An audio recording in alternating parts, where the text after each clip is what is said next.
എല്ലാ മാസവും ഒരു ദിവസം വിചാർ വിഭാഗത്തിൻ്റെ നേതൃത്വത്തിൽ തിരുവനന്തപുരത്ത് നിർബന്ധമായും ഒരു സാഹിത്യ പരിപാടി എന്നുള്ള ഒരു ആലോചനയിൽ നമ്മൾ എത്തിച്ചേർന്നത്. അപ്പോൾ ഈ ആദ്യത്തെ പരിപാടി നമ്മൾ ആലോചിച്ചതും ക്രമീകരിച്ചതും ആദരണീയനായ കൽപ്പറ്റ നാരായണൻ സാർ, നമ്മുടെ മഹാത്മാഗാന്ധി ശ്രീനാരായണ ഗുരുവും തമ്മിലുള്ള സംവാദത്തിൻ്റെ 100ാം വാർഷികമാണ് ഈ വർഷം. അതിനെ സംബന്ധിച്ചായിരുന്നു കഴിഞ്ഞ മാസത്തെ പ്രഭാഷണം. തുടർന്ന് ഈ മാസത്തെ പ്രഭാഷണം എന്ന് പറയുന്നത് നമ്മൾ ആമുഖങ്ങളൊന്നും ആവശ്യമില്ലാത്ത ശ്രീ പി കെ രാജശേഖര സാറാണ്. വിഷയമെന്ന് പറയുന്ന പാവങ്ങൾ നോവലിൻ്റെ മലയാള വിവർത്തനത്തിൻ്റെ 100ാമത്തെ വർഷമാണിത്. വേദിയിലും സദസ്സിലുമൊക്കെയുള്ള പള്ളിക്കൂടത്തിൽ പഠിച്ചിട്ടുള്ള പാഠപുസ്തകം മാത്രം വായിച്ചു പഠിച്ചിട്ടുള്ള മലയാളി വായനക്കാരൻ്റെ മനസ്സിൽ പോലും ആഴത്തിൽ പതിഞ്ഞിട്ടുള്ള ഒരു കഥാപാത്രമാണ് വിശന്ന് വലഞ്ഞപ്പോൾ റൊട്ടി മോഷ്ടിച്ചിട്ട് പോലീസുകാർ പിടിച്ച് ജയിലിലടച്ച ജീൻ വാൽജീൻ എന്ന് പറയുന്ന കഥാപാത്രം. അതിനുശേഷം അദ്ദേഹം ബിഷപ്പിൻ്റെ വീട്ടിൽ താമസിക്കുമ്പോൾ ബിഷപ്പിൻ്റെ വീട്ടിലെ വിലപിടിപ്പുള്ള വസ്തുക്കൾ മോഷ്ടിച്ചു എന്ന് പറഞ്ഞിട്ട് അദ്ദേഹത്തിനെ പോലീസ് പിടിച്ച് ബിഷപ്പിൻ്റെ വീട്ടിൽ പ്രതിയെ തൊണ്ടി സഹിതം ഹാജരാക്കുമ്പോൾ ബിഷപ്പ് ജീൻ വാൽജീന് മാപ്പ് കൊടുക്കുകയാണ്. ഇത് ഞാൻ അദ്ദേഹത്തിന് കൊടുത്ത വസ്തുക്കളാണ്. ഈ വസ്തുക്കളിൽ എനിക്ക് പരാതിയില്ല, ഇതിൽ കൂടുതലായി ഞാൻ നിനക്കൊന്നുകൂടെ തന്നിരുന്നല്ലോ, അത് നീ എടുത്തില്ലേ എന്ന് ചോദിച്ച് ഒരു കുറ്റവാളിയായി ചിത്രീകരിക്കപ്പെട്ട ചെറുപ്പക്കാരനോട് അവൻ്റെ ദാരിദ്ര്യത്തെയും നിസ്സഹായതയും വച്ചിട്ട് അവനെ ഒരു കുറ്റവാളിയായി ചിത്രീകരിക്കപ്പെടാൻ ഇട കൊടുക്കാതെ നന്മയുടെ പക്ഷത്ത് നിന്ന് ശാന്തനായി അവൻ്റെ തെറ്റുകൾ ക്ഷമിച്ച് അവനെ നിയമത്തിൻ്റെ കുരുക്കിൽ നിന്ന് രക്ഷപ്പെടുത്തുന്ന പുരോഹിത ശ്രേഷ്ഠൻ്റെ സാന്നിധ്യവും പിൽക്കാലത്ത് ആ നോവലിൻ്റെ കഥ വളരുമ്പോൾ നഗരത്തിൻ്റെ മേയർ വരെ ആയി തീരുമ്പോഴും തൻ്റെ ഭൂതകാലം മനസാക്ഷിയുടെ കോടതിയിൽ തന്നെ എപ്പോഴും വിചാരണ ചെയ്യുന്നതായി തോന്നുന്ന ഴാങ്വാൽ ഴാങ്ങെന്ന് പിൽക്കാലത്ത് ഫ്രഞ്ച് പ്രൊനൗൺസിയേഷനിൽ നമ്മൾ പഠിച്ച ജീൻ വാൽജീനിൻ്റെ കഥ ഓരോ മലയാളിയുടെയും ഉള്ളിൽ ഉള്ളതാണ്. ആ പുസ്തകം ലോക സാഹിത്യത്തെയും ലോകത്തിൻ്റെ സമര പ്രസ്ഥാനങ്ങളെയും എത്ര കണ്ട് സ്വാധീനിച്ചിട്ടുണ്ട് എന്നുള്ളത് ഇന്നും ചർച്ച ചെയ്യപ്പെട്ടുകൊണ്ടേയിരിക്കുകയാണ്. ഒരുപക്ഷെ ഭാഷയും സാഹിത്യവും ഉള്ളിടത്തോളം കാലം വിക്ടർ യൂഗോ എഴുതിയ 1800കളിൽ അവസാനത്തിൽ അദ്ദേഹം രചിച്ച് 1925 മലയാളത്തിൽ നാലപ്പാട്ട് നാരായണ മേനോൻ വിവർത്തനം ചെയ്ത ഈ പുസ്തകം എല്ലാ തലമുറകളിലും ആവർത്തിച്ച് വായിക്കപ്പെട്ടുകൊണ്ടേയിരിക്കാനും ആവർത്തിച്ചുള്ള പഠനങ്ങൾക്ക് വിധേയപ്പെടാനും സാധ്യതയുള്ള ഒരു രചന എന്ന നിലയിൽ നിന്നുകൊണ്ടാണ് നമ്മൾ പാവങ്ങൾ എന്ന പുസ്തകത്തെ സമീപിക്കുന്നത്. അവിടെ ജീൻ വാൽജീൻ റൊട്ടി മോഷ്ടിച്ചതിന് അറസ്റ്റിലായതിനു ശേഷം വീണ്ടും ബിഷപ്പിൻ്റെ വീട്ടിൽ നിന്ന് മോഷണം നടത്തി ബിഷപ്പിൻ്റെ മുന്നിൽ പോലീസിൻ്റെ പിടിയിലെത്തുമ്പോൾ അവിടെ ക്ഷമയുടെ കാര്യമാണ് നമ്മൾ കാണുന്നതെങ്കിൽ എത്രയോ വർഷങ്ങൾക്ക് ശേഷം നമ്മുടെ കേരളത്തിൽ ജീൻ വാൽജീനെ പോലെ അല്ല, സ്ഥിരബുദ്ധിയില്ലാത്ത ഒരു മനുഷ്യൻ വനത്തിൽ നിന്ന് മാങ്ങയും ചക്കയും തേങ്ങയും ഒക്കെ പറിച്ചെടുക്കുന്നത് പോലെ എടുത്തുകൊണ്ട് പോകാനുള്ളതാണ് ഭക്ഷണം എന്ന ബോധത്തിൽ നിന്നുകൊണ്ട് മധു എന്ന് പറയുന്ന ആൾ അയാൾക്ക് ഭക്ഷണം എടുത്തുകൊണ്ട് പോകാനേ അറിയാവൂ. ഇതിന് പകരമായിട്ട് കറൻസി കൊടുക്കണമെന്ന ബോധം അയാളുടെ ഉള്ളിലില്ല. അയാൾ പരിഷ്കൃത മനുഷ്യനല്ല, പക്ഷെ ആദിവാസിയാണ് അദ്ദേഹം ഭക്ഷണം എടുത്തുകൊണ്ട് പോയ തെറ്റിന് അന്നത്തെ ബിഷപ്പ് 1862 ക്ഷമിച്ചുവെങ്കിൽ 2023 മലയാളി സമൂഹം മധുവിനെ വനത്തിനുള്ളിൽ ചെന്ന് പിടിച്ച് കൊണ്ടുവരികയും കെട്ടിയിടുകയും ആൾക്കൂട്ട വിചാരണ ചെയ്യുകയും തല്ലിക്കൊല്ലുകയും ചെയ്തു എന്നുള്ളിടത്താണ് പാവങ്ങൾ നോവൽ നമ്മൾ ഇന്നും കാണുമ്പോൾ മനുഷ്യൻ്റെ നിസ്സഹായാവസ്ഥ, വിശപ്പ്, അവൻ്റെ ഒറ്റപ്പെടൽ, പാർശ്വവൽക്കരിക്കപ്പെടുന്നവരുടെ വേദന, നമ്മൾ ആധുനികതയിൽ നിന്ന് ആധുനികതയിലേക്ക് ഒരുപാട് പ്രയാണം ചെയ്യുമ്പോൾ നമ്മുടെ ജീവിതത്തിൻ്റെ സമസ്ത സൗകര്യങ്ങളും സൗന്ദര്യവും വർദ്ധിക്കുമ്പോഴും ജീൻ വാൽജീൻ ഭക്ഷണമില്ലാതെ മധുവിൻ്റെ വേഷത്തിൽ ഇപ്പോഴും നമ്മളെ തേടി എത്തിക്കൊണ്ടേയിരിക്കുന്നു എന്നുള്ളത് പാവങ്ങളെ പുനർവായനയ്ക്ക് വിധേയപ്പെടുത്തുമ്പോൾ നമ്മളെ അസ്വസ്ഥപ്പെടുത്തുക മാത്രമല്ല, എത്രമാത്രം മോശപ്പെട്ട വർത്തമാനകാലത്തിലാണ് നമ്മൾ ജീവിക്കുന്നത്. ഞാൻ നിന്നോട് ക്ഷമിച്ചിരിക്കുന്നു എന്ന് പറയാതെ തന്നെ ഞാൻ നിനക്ക് തന്ന ആ വെള്ളിക്കരണ്ടി കൂടെ നീ എടുത്തില്ലേ എന്ന് ചോദിക്കുന്ന ആളുകളുടെ എണ്ണം കുറഞ്ഞു വരികയാണോ എന്നുള്ളതും ആൾക്കൂട്ട വിചാരണ വർദ്ധിച്ചു വരികയാണ് എന്നുള്ളതുമൊക്കെ നമ്മളെ ആകുലപ്പെടുത്തുന്ന ചോദ്യങ്ങളാണ്. ഈ ചോദ്യങ്ങൾക്ക് മുന്നിൽ നിന്നുകൊണ്ട് ഒരു വർത്തമാനകാല വായനയാണ് ഡോക്ടർ പി കെ രാജശേഖരൻ്റെ KPCC വിചാരഭാഗം നമ്മുടെ വായന കൂട്ടായ്മയും ആഗ്രഹിക്കുന്നത്. അതുകൊണ്ടാണ് നമ്മൾ ഇന്ന് ഇത്തരത്തിൽ പരിപാടി സംഘടിപ്പിച്ചത്. ഈ പരിപാടിയുടെ അധ്യക്ഷനായിരിക്കുന്നത് എന്ന് പറയുന്നത് ഈ പരിപാടികളുടെ മുഖ്യ സംഘാടകനായിട്ടുള്ള പാലോട് രവി സാറാണ്. അത് നമ്മൾ ഇരുത്തിക്കൊണ്ട് നമ്മൾ സുഖിപ്പിക്കുന്ന വർത്തമാനം പറയുന്നതല്ല, മറിച്ച് നമ്മുടെ രാഷ്ട്രീയ പ്രവർത്തനം, തിരുവനന്തപുരം നഗരത്തിലെ കോൺഗ്രസ് രാഷ്ട്രീയ പ്രവർത്തനത്തിൻ്റെ ഭാഗമായി സാഹിത്യ പ്രവർത്തനം നിർബന്ധമായി ഉണ്ടാകണമെന്നുള്ള പിടിവാശിയോടുകൂടി നമ്മൾ ഉഴപ്പന്മാരായ ഞങ്ങളെ നിർബന്ധപൂർവ്വം ഈ പരിപാടികളും കൂടെ നിങ്ങൾ മാസത്തിലൊരിക്കൽ, എല്ലാ സമരങ്ങൾക്കും മുകളിലാണ് നെഹ്റുവും മഹാത്മാഗാന്ധിയും ഉയർത്തിപ്പിടിച്ച കൾച്ചറൽ പൊളിറ്റിക്സ് എന്ന് പറഞ്ഞു പഠിപ്പിച്ച് ഇത്തരത്തിലുള്ള കൂട്ടായ്മകളും കൂടെ സംഘടിപ്പിക്കുന്നത് കൊണ്ട് തന്നെ അധ്യക്ഷനല്ല, ഈ പരിപാടികളുടെ മുഖ്യ സംഘാടകനായിട്ടുള്ള, അതുപോലെ തന്നെ ഈ പരിപാടികളിൽ ആരെയൊക്കെ വിളിക്കണം, അത് നമ്മുടെ പാർട്ടിയുടെ എല്ലാ അതിർവരമ്പുകളും ഭേദിച്ചുകൊണ്ട് നമുക്ക് ഇതൊരു തുറന്ന ഇടമാക്കണം. എല്ലാ ശബ്ദങ്ങളും ഇവിടെ വരണം, എല്ലാ അഭിപ്രായങ്ങളും ഇവിടെ വരണം. അങ്ങനെ ഒരു വിശാലതയാണ് ഇന്ത്യൻ നാഷണൽ കോൺഗ്രസ് എന്ന് തിരുവനന്തപുരത്തെ കോൺഗ്രസ്സുകാരെ ആവർത്തിച്ച് പഠിപ്പിക്കുന്ന പ്രിയപ്പെട്ട ശ്രീ പാലോട് രവിയെ ഞാൻ സന്തോഷപൂർവ്വം ഈ വേദിയിലേക്ക് സ്വാഗതം ചെയ്യുന്നു.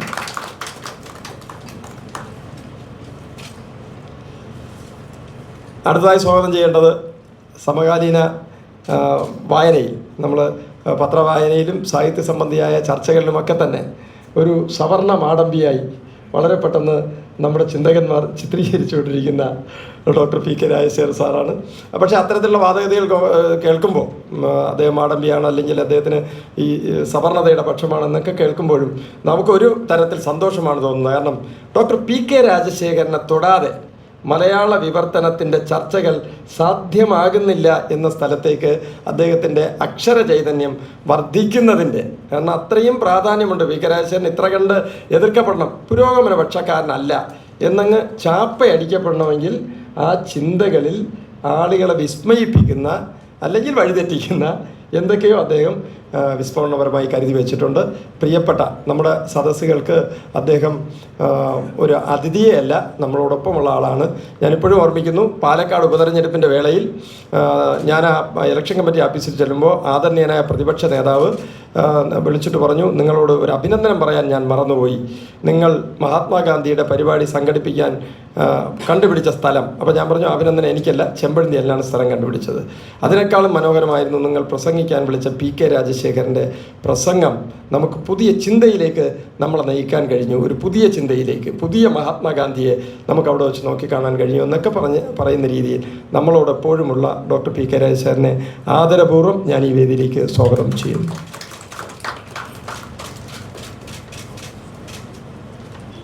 പിന്നെ നമ്മളോടൊപ്പം ഉള്ളത് ഞങ്ങളുടെയൊക്കെ തിരുവനന്തപുരം ജില്ലയിലെ എല്ലാ കോൺഗ്രസ്സുകാരുടെയും ശശി സാറായിട്ടുള്ള ആദരണീയനായ വിതുര ശശി അദ്ദേഹമാണ്. തിരുവനന്തപുരത്തെ ഒറ്റ വാക്ക്, തിരുവനന്തപുരത്തെ കുലീന രാഷ്ട്രീയത്തിൻ്റെ, ബാക്കി ആരും കുലീനരല്ലെന്നല്ല, പക്ഷെ തിരുവനന്തപുരത്തിൻ്റെ കുലീന രാഷ്ട്രീയത്തിൻ്റെ പേരാണ് വിതുര ശശി എന്ന് മാത്രം പറഞ്ഞുകൊണ്ട് ഞാൻ അദ്ദേഹത്തെ സാദരം സ്വാഗതം ചെയ്യുന്നു. രണ്ട് KPCC വിചാരഭവൻ്റെ 2 സംസ്ഥാന ഭാരവാഹികളിവിടെ ഉണ്ട്.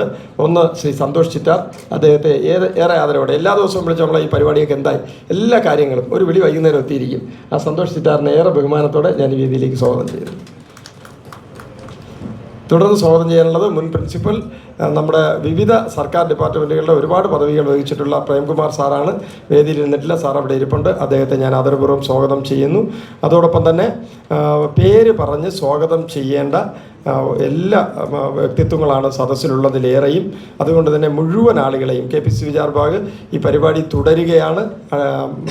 വലിയ തിരഞ്ഞെടുപ്പ് അതുപോലുള്ള വിഷയങ്ങൾ അല്ലാത്ത എല്ലാ മാസവും തിരുവനന്തപുരത്ത് നമ്മളൊക്കെ ഉള്ളിടത്തോളം കാലം വിചാർഭാഗിൻ്റെ ഒരു പരിപാടി ഉറപ്പായിട്ടുണ്ടാകും. ആ അക്ഷര സദസ്സിലേക്ക് എത്തിയിരിക്കുന്ന മുഴുവൻ അക്ഷരപ്രേമികളെയും ഞാൻ ഈ വേദിയിലേക്ക് സ്വാഗതം ചെയ്തുകൊണ്ട് ഒരു പുതിയ പാവങ്ങൾ നോവലിനെ നമുക്ക് ഇന്നിവിടെ നിന്ന് വായിച്ചെടുക്കാൻ കഴിയും എന്ന ഉറച്ച പ്രത്യാശയോടെ ഞാൻ നിർത്തുന്നു. നന്ദി, നമസ്കാരം.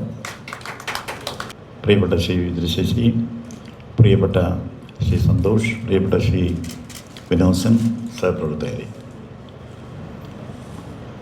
ആദ്യം വിനോസൻ പറഞ്ഞതിനൊരു ചെറിയ മറുപടി. കാരണം നമ്മൾ എന്തിനായി ചടങ്ങ് സംഘടിപ്പിക്കുന്നത്?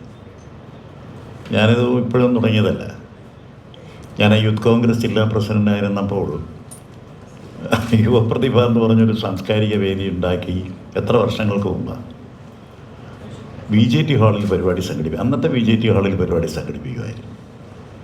ഞാൻ ഇന്നും ഓർക്കുന്നു, മഹാത്മാഗാന്ധിയെക്കുറിച്ച് ഞാനൊരു എത്രയോ പ്രസംഗങ്ങൾ ഞാൻ കേട്ടിട്ടുണ്ട്.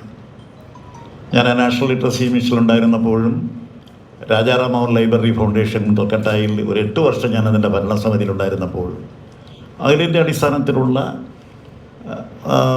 എത്രയോ സെമിനാറുകളിൽ ഗാന്ധിജിയെ അവതരിപ്പിക്കുന്നത് ഞാൻ കേട്ടിട്ടുണ്ട്. പക്ഷെ അന്ന് ഞാൻ BJT ഹാളിൽ കേട്ട ആ ഗാന്ധിജിയെ അവതരിപ്പിച്ചുകൊണ്ടുള്ള ഏറ്റവും നല്ല പ്രസംഗം അച്യുതമേനോൻ്റെതായിരുന്നു.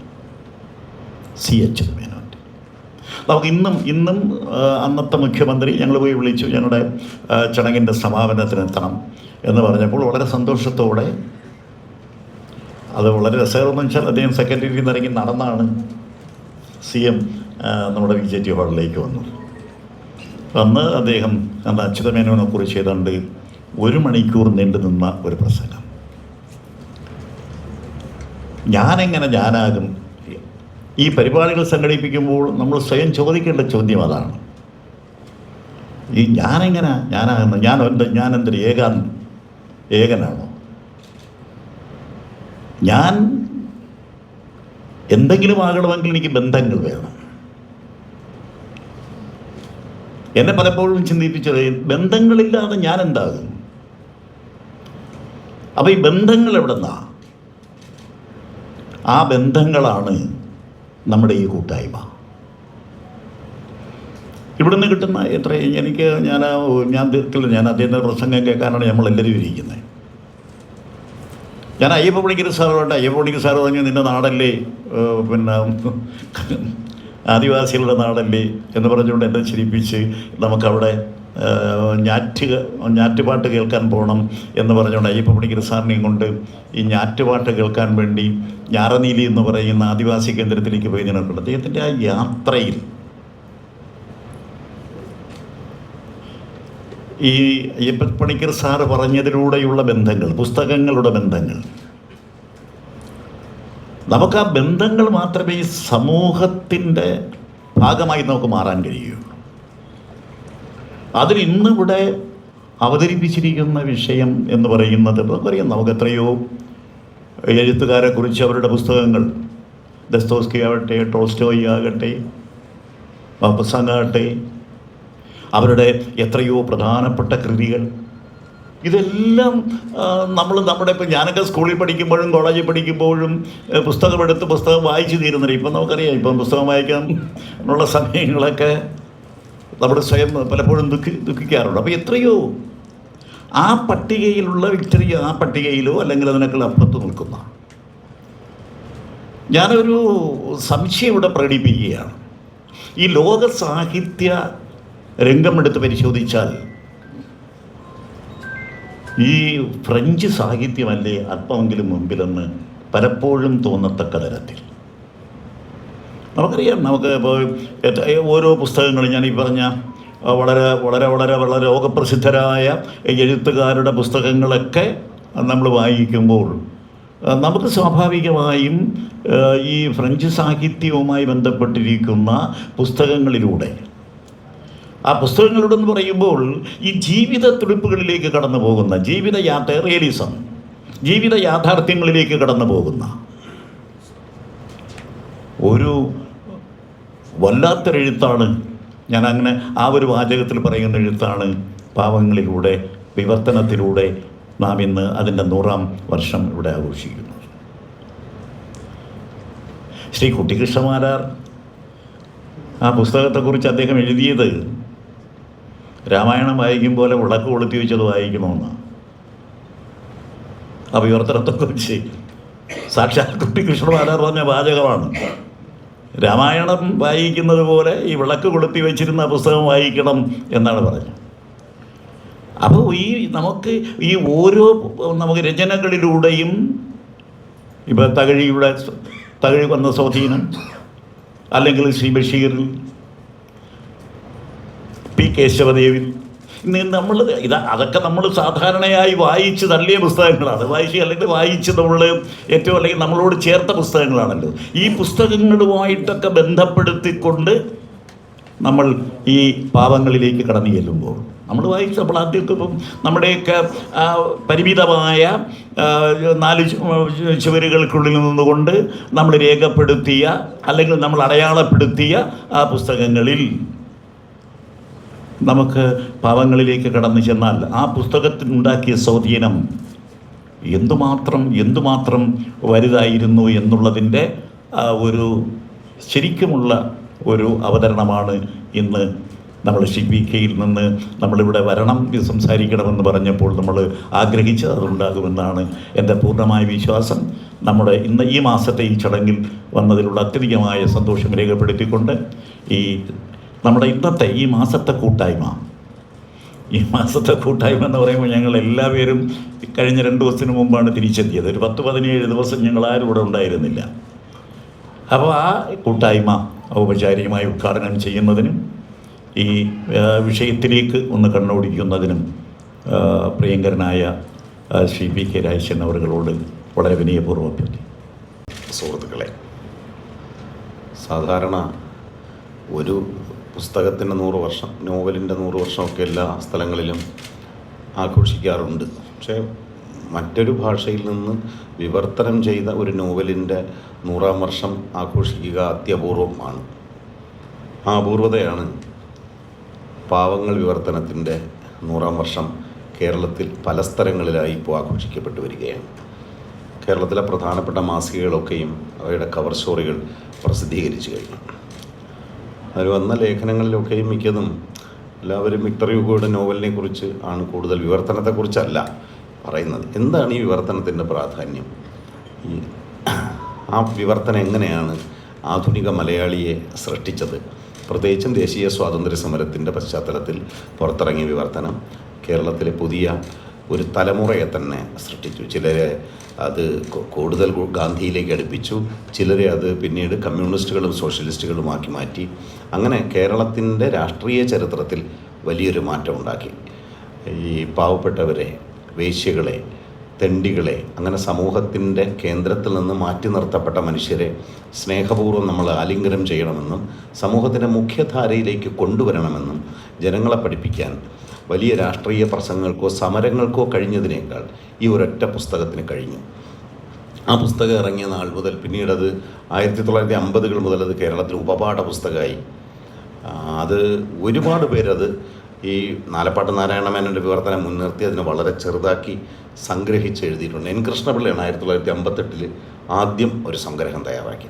പിന്നെ എത്രയെങ്കിലും നേരത്തെ വിനോദ് സെൻ പറഞ്ഞ 1970-കളിൽ സ്കൂളിൽ പഠിച്ച ആളുകൾക്ക് 6-ാം ക്ലാസ്സിലും 7-ാം ക്ലാസ്സിലുമായിട്ട് 2 പാഠങ്ങൾ, 2-3 പാഠങ്ങളായിട്ട് ഈ ഴാങ്ങുഴാങ്ങിൻ്റെ കഥ പഠിക്കാനുണ്ടായിരുന്നു. ഈ നോവല് ഉണ്ടായത് വിക്ടർ ഹ്യൂഗോ നമ്മൾ ഇംഗ്ലീഷിൻ്റെ രീതികളല്ല പലപ്പോഴും ഫ്രഞ്ചിൻ്റേത്. ഫ്രഞ്ചിൽ പേരുകൾ ചേർത്താണ് പറയുക. നമ്മളത് ഇംഗ്ലീഷിലാണ് നമുക്ക് ശീലം എന്നുള്ളതുകൊണ്ട് നമ്മൾ വിക്ടർ ഹ്യൂഗോ എന്ന് പറയും. ഫ്രഞ്ചുകാർ പറയുന്നത് വിക്ടർ ഹ്യൂഗോ എന്നാണ്. വിക്ടർ ഹ്യൂഗോ എന്ന് ചേർത്ത് മാത്രമേ പറയൂ, ഈ നമ്മുടെ സംസ്കൃതത്തിലെ സമാസം പോലെ. രണ്ടാമത് ഈ നോവലിന് മറ്റൊരു പ്രത്യേകത, ഇതിൻ്റെ ഈ ഫ്രഞ്ചിലെ പേര് ലെ മിസറാബിൾ എന്നാണ്. ലെസ് മിസറബിൾസ് എന്ന് എഴുതിയിട്ട് ഫ്രഞ്ചുകാരൻ എഴുതിയതുപോലെ വായിക്കുന്ന ഭാഷയല്ല ഫ്രഞ്ച്. നമുക്കുണ്ടാ പ്രശ്നം, നമ്മൾ ചിഹ്നം എന്ന് എഴുതിയിട്ട് ചിഹ്നം എന്നല്ലേ വായിക്കുക. അതുപോലെ ലെസ് മിസറബിൾസ് എന്ന് എഴുതുകയും ലെ മിസറാബിൾ എന്ന് വായിക്കുകയും ചെയ്യും. ഈ നോവൽ ഏത് ഭാഷയിൽ ട്രാൻസ്ലേറ്റ് ചെയ്തിട്ടുണ്ടോ, പ്രത്യേകിച്ച് യൂറോപ്യൻ ഭാഷകളിലെല്ലാം അതിൻ്റെ പേര് ലെ മിസറാബിൾ എന്ന് തന്നെയാണ്. ആരും അതിനെ ഇംഗ്ലീഷ് ട്രാൻസ്ലേഷനിൽ പോലും മാറ്റിയിട്ടില്ല. ഓക്സ്ഫോർഡ് യൂണിവേഴ്സിറ്റി മാത്രം ദ റച്ചക് എന്നാക്കി, നിന്ദിതർ എന്നുള്ള അർത്ഥത്തിൽ. മലയാളത്തിലത് പാവങ്ങൾ എന്ന പേരിലാണ് നാലപ്പാട്ട് നാരായണ മേനോൻ വിവർത്തനം ചെയ്തത്. ഈ നോവലിന് മലയാളികളുടെ ഇടയിലുള്ള പ്രാധാന്യത്തെക്കുറിച്ച് നമ്മുടെ ചെറുകഥാകൃത്തായ NS മാധവൻ ഒരു വാക്യം എഴുതിയിട്ടുണ്ട്. മാധവൻ പറഞ്ഞു, വിക്ടർ ഹ്യൂഗോയുടേതെന്ന് പറയപ്പെടുന്ന നാലപ്പാട്ട് നാരായണ മേനോൻ്റെ പാവങ്ങൾ, അതാണ് മലയാളി അത് വിക്ടർ ഹ്യൂഗോയുടെ എന്ന് സമ്മതിച്ചു കൊടുക്കാൻ തയ്യാറല്ല. നമ്മളെ സംബന്ധിച്ചത് ആരുടേതാണ്? അത് നാലപ്പാട്ട് നാരായണ മേനോൻ്റെതാണ്. 1925 ഈ പുസ്തകത്തിൻ്റെ ആദ്യത്തെ വാല്യം പ്രസിദ്ധീകരിച്ചത്. ആ പ്രസിദ്ധീകരണത്തിന് വലിയൊരു ചരിത്രം ഉണ്ട്. അതിനു മുമ്പ് ഈ നേരത്തെ പാലോട് രവി സൂചിപ്പിച്ചില്ലേ, ഈ ഫ്രഞ്ച് സാഹിത്യത്തിന് എന്താ ഇത്ര സ്വാധീന ശക്തി? ഈ ഇംഗ്ലീഷ് ഉണ്ടെങ്കിലും ഇംഗ്ലീഷ് ഉള്ള രാജ്യങ്ങളിൽ പോലും നമുക്ക് പരിചയമില്ലാത്ത ഈ ഭാഷയാണ് പലപ്പോഴും നമ്മുടെ സാഹിത്യത്തെ വളർത്തിയത്. അത് മലയാളത്തിലും അങ്ങനെ തന്നെയാണ്. 1958 ഫ്രാൻസിലെ സാംസ്കാരിക മന്ത്രി ആന്ദ്രേ മാൽറോ എന്ന് പറഞ്ഞ വലിയ നോവലിസ്റ്റായിരുന്നു. ഫ്രാൻസിലെ സാംസ്കാരിക മന്ത്രി പലപ്പോഴും ആകുക നാട്ടിലെ വലിയ എഴുത്തുകാരൊക്കെ ആയിരിക്കും. അപ്പോൾ ഈ മന്ത്രിയായിരുന്ന ആന്ദ്രേ മാൽറോ വലിയ നോവലിസ്റ്റാണ്, ലോകം മുഴുവൻ അറിയപ്പെടുന്ന നോവലിസ്റ്റ്. അദ്ദേഹം 1958 ഡൽഹി സന്ദർശിച്ചു. ഇന്ത്യയും ഫ്രാൻസും തമ്മിൽ ചില സാംസ്കാരിക വിനിമയങ്ങൾ നടത്തുന്നതിന് വേണ്ടി അദ്ദേഹം ആ പ്രധാനമന്ത്രി ജവഹർലാൽ നെഹ്റുവിനെ കണ്ടു. പാർലമെൻറ്റിലെ തൻ്റെ ഓഫീസിൽ നെഹ്റു അദ്ദേഹത്തെ സ്വീകരിച്ചപ്പോൾ അത് തൻ്റെ ആൻറ്റി മെമയേഴ്സ് എന്ന് പറഞ്ഞ ആത്മകഥയിൽ ഈ നെഹ്റുവിനെ കണ്ട രംഗം ആന്ദ്രേ മാൽറോ എഴുതിയിട്ടുണ്ട്. അപ്പോൾ കണ്ട ഉടൻ തന്നെ മാൽറോയോട് നെഹ്റു പറഞ്ഞു, മാൽറോ 20 വർഷം മുമ്പാണ് നമ്മൾ മുമ്പ് കണ്ടത്. അപ്പോൾ ലോകത്തിലെ ഏറ്റവും വലിയ നോവലിസ്റ്റിനെ ജവഹർലാൽ നെഹ്റുവിന് പരിചയമുണ്ട്. അതായിരുന്നു ഈ പഴയ രാഷ്ട്രീയത്തിൻ്റെ വലിയ ഗുണം. എഴുത്തുകാരെയൊക്കെ അറിയാം. ഇപ്പം നമ്മൾ കാണുന്നു, ഇപ്പം നിങ്ങൾ മന്ത്രിയായിരിക്കുന്നു, സന്തോഷം. ഇന്ത്യക്ക് ഫ്രാൻസ് എന്ന് പറഞ്ഞ വിപ്ലവമാണ്. ആ വാക്ക് ആദ്യം, വിപ്ലവം എന്ന് പറഞ്ഞ ആശയം ഞങ്ങൾ ഇന്ത്യയിൽ ആദ്യം ഇത് മനസ്സിലാക്കിയത് സ്വാമി വിവേകാനന്ദനാണ്. റവല്യൂഷൻ എന്ന് പറഞ്ഞ ആശയം മനസ്സിലാക്കിയതിന് ശേഷം സ്വാമി വിവേകാനന്ദൻ ഇടയ്ക്കിടെ ആ വാക്ക് പറഞ്ഞുകൊണ്ടിരിക്കുമായിരുന്നു. സ്വാതന്ത്ര്യ സമരകാലത്ത് ഇന്ത്യക്കാർക്ക് ഏറ്റവും പരിചയമുണ്ടായിരുന്നു, ഇന്ത്യക്കാർ ഏറ്റവും അധികം വായിച്ച പുസ്തകം വിക്ടർ ഹ്യൂഗോയുടെ ലേ മിസറാബിൾ ആണ് എന്ന് നിങ്ങൾക്കറിയാമോ എന്ന് നെഹ്റു എന്നോട് ചോദിച്ചു എന്ന് മാൽറോ രേഖപ്പെടുത്തിയിട്ടുണ്ട്. അതായത് 30കളിലും 40കളിലും ഇന്ത്യൻ ദേശീയ സ്വാതന്ത്ര്യ സമരപ്രസ്ഥാനത്തെ, ഇന്ത്യയിലെ പുതിയ രാഷ്ട്രീയ മുഖത്തെ രൂപപ്പെടുത്തുന്നതിൽ ഈ പുസ്തകം വലിയ പങ്ക് വഹിച്ചിട്ടുണ്ട്. അപ്പോൾ ആ പുസ്തകം വായിച്ചത് അന്നത്തെ ഏറ്റവും പ്രധാനപ്പെട്ട രാഷ്ട്രീയക്കാരുൾപ്പെടെ 16-17 വയസ്സിൽ ആ പുസ്തകം നാലപ്പാട്ട് നാരായണ മേനോൻ്റെ കയ്യിൽ നിന്ന് നേരിട്ട് വില കൊടുത്ത് വാങ്ങി വായിച്ച ഒരാളാണ് EMS നമ്പൂതിരിപ്പാട്. നേരിട്ട് പുസ്തകം ആഗ്രഹിച്ചു പോയി വാങ്ങിയാൽ നാലപ്പാടനെ അടിച്ചേൽപ്പിച്ചതാണ്. അടിച്ചേൽപ്പിച്ചപ്പോൾ EMS ഇഷ്ടക്കേട് കൊണ്ട് വാങ്ങി. പിന്നെ അത് വായിച്ച് പിന്നീട് എന്നെ ദേശീയ സ്വാതന്ത്ര്യ സമരത്തിലേക്ക് കൈപിടിച്ച് കൊണ്ടുപോയ ഗുരുഭൂതനാണ് നാലപ്പാട്ട് നാരായണ മേനോൻ. അന്ന് അദ്ദേഹം കോൺഗ്രസ് പ്രവർത്തകനായിരുന്ന സമയം. പിന്നീട് എന്നെ കമ്മ്യൂണിസത്തിലേക്കും സോഷ്യലിസത്തിലേക്കും നയിച്ചത് പാവങ്ങളുടെ വായനയാണെന്ന് EMS നമ്പൂതിരിപ്പാടും പറഞ്ഞിട്ടുണ്ട്. ഇവിടെ ഇരിക്കുന്ന മിക്കവാറും പേർക്കും പാവങ്ങളിലെ കഥ അറിയാം. അതാണ് പാവങ്ങൾ എന്ന് പറഞ്ഞ നോവലിൻ്റെ പ്രത്യേകത. അത് വായിക്കാതെ തന്നെ അതിലെ ആ കഥാപാത്രത്തെ നമുക്കെല്ലാവർക്കും അറിയാം. വിനോദൻ ആദ്യമേ കുറച്ച് കഥ പറഞ്ഞു, പൊതുവെ എല്ലാവർക്കും അറിയാവുന്ന കഥയാണ്. ഈ കഥ ശരിക്കും തുടങ്ങുന്നത്, ഞാനൊരല്പം കഥ പറഞ്ഞ വിരോധമുണ്ടോ? അധിക സാഹിത്യം പറയുന്നതിനേക്കാൾ കഥ പറയുന്നതാണ് എല്ലായ്പ്പോഴും നല്ലത്. 1789 ഫ്രഞ്ച് വിപ്ലവം നടന്നു. എല്ലാ വിപ്ലവങ്ങളുടെയും, അതായത് രാജാധിപത്യങ്ങളെ അട്ടിമറിച്ച് ജനങ്ങൾക്ക് അധികാരം പിടിച്ചെടുക്കാമെന്ന് ലോകത്തെ ബോധ്യപ്പെടുത്തിയ ആദ്യത്തെ സംഭവമായിരുന്നു ഫ്രഞ്ച് വിപ്ലവം. അതുകൊണ്ട് ലോകത്ത് പിന്നീട് നടന്ന എല്ലാ സ്വാതന്ത്ര്യ സമരങ്ങളും ഫ്രഞ്ച് വിപ്ലവത്തെയാണ് മാതൃകയാക്കിയത്. അത് സ്വാതന്ത്ര്യം, സമത്വം എന്നീ സാഹോദര്യം എന്നീ ആശയങ്ങൾ മുന്നോട്ട് വെച്ചു. അതുവരെ രാജാവും മതവും പള്ളിയൊക്കെ ഉണ്ടായിരുന്നുള്ളൂ. അവിടെ സമത്വം, സാഹോദര്യം, സ്വാതന്ത്ര്യം എന്നീ ആശയങ്ങൾ മുന്നോട്ട് വെച്ചു. പക്ഷേ വിപ്ലവം ആദ്യഘട്ടത്തിൽ കുഴപ്പമില്ലാതെ പോയെങ്കിലും പിന്നീട് വിപ്ലവത്തിൻ്റെ ഉദ്ദേശ ലക്ഷ്യങ്ങൾ പരാജയപ്പെടുകയും ഭരണം പതുക്കെ സർവാധിപത്യത്തിൽ എത്തിച്ചേരുകയും ചെയ്തു. അങ്ങനെ ഫ്രഞ്ച് പട്ടാളത്തിലെ സാധാരണ സൈനികരിൽ നിന്ന് വലിയ പടനായകനായി ഉയർന്ന നെപ്പോളിയൻ ബോണപ്പാർട്ട് എന്ന് വലിയ, ഒരുപക്ഷെ ലോകം കണ്ട ഏറ്റവും വലിയ സൈനിക മേധാവി, ഏറ്റവും വലിയ ചക്രവർത്തിമാരിൽ ഒരാളിലേക്ക് അധികാരം കേന്ദ്രീകരിച്ചു. ഫ്രാൻസിൻ്റെ ഭരണാധികാരിയായി നെപ്പോളിയൻ ആരെന്നറിഞ്ഞുകൂടാത്ത ആളുകളും നെപ്പോളിയൻ എന്ന് പറഞ്ഞ ആ പേര് കേട്ടാൽ തന്നെ മനസ്സിലാക്കും ഇതെന്തോ ഒരു വലിയ സംഭവമാണ്. അങ്ങനെ നെപ്പോളിയൻ യൂറോപ്പ് മുഴുവൻ കീഴടക്കി. നെപ്പോളിയൻ്റെ ഫ്രഞ്ച് പട നീങ്ങുമ്പോൾ തന്നെ യൂറോപ്പിലെ മുഴുവൻ രാജ്യങ്ങളും വിറയ്ക്കാൻ തുടങ്ങി. നെപ്പോളിയന് മുന്നിൽ വീണു. രാജ്യത്തെ ജനങ്ങൾ മുഴുവൻ നെപ്പോളിയനെ സ്നേഹിച്ചു. സാധാരണ സ്വയം ചക്രവർത്തിയായി പ്രഖ്യാപിച്ച ആളാണ് അദ്ദേഹം. സ്വയം എംപററായി പ്രഖ്യാപിച്ചിട്ടും രാജ്യത്തെ ജനങ്ങളും ബുദ്ധിജീവികളും വിമർശകരുമെല്ലാം നെപ്പോളിയൻ്റെ ആരാധകരായിരുന്നു. പക്ഷേ എല്ലാ നെപ്പോളിയന്മാർക്കും, എല്ലാ സർവാധിപതികൾക്കും ഒരു ദിവസം വിധി ഒരുക്കി വെച്ചിട്ടുണ്ട്. ചരിത്രത്തിന് അങ്ങനെ ഒരു വലിയ വൈരുദ്ധ്യം ഉണ്ട്. എല്ലാ സർവാധിപതികളെയും അതിങ്ങനെ വളർത്തിക്കൊണ്ടേ ഇരിക്കും. ഒരു ദിവസം ചരിത്രം അതിൻ്റെ കടുത്ത വിധിന്യായം നടപ്പിലാക്കും. അത് അവസാനം ഇംഗ്ലീഷുകാരുടെ നേതൃത്വത്തിലുള്ള പട്ടാളം നെപ്പോളിയനെ പരാജയപ്പെടുത്തും. നെപ്പോളിയൻ ഒരു വലിയ അബദ്ധം കാണിച്ചു. അദ്ദേഹം റഷ്യ കീഴടക്കാൻ തീരുമാനിച്ചു. അദ്ദേഹം മോസ്കോയിലേക്ക് മാർച്ച് ചെയ്തു, സെയിൻറ്റ് പീറ്റേഴ്സ്ബർഗ് കീഴടക്കുന്നതിന് വേണ്ടി.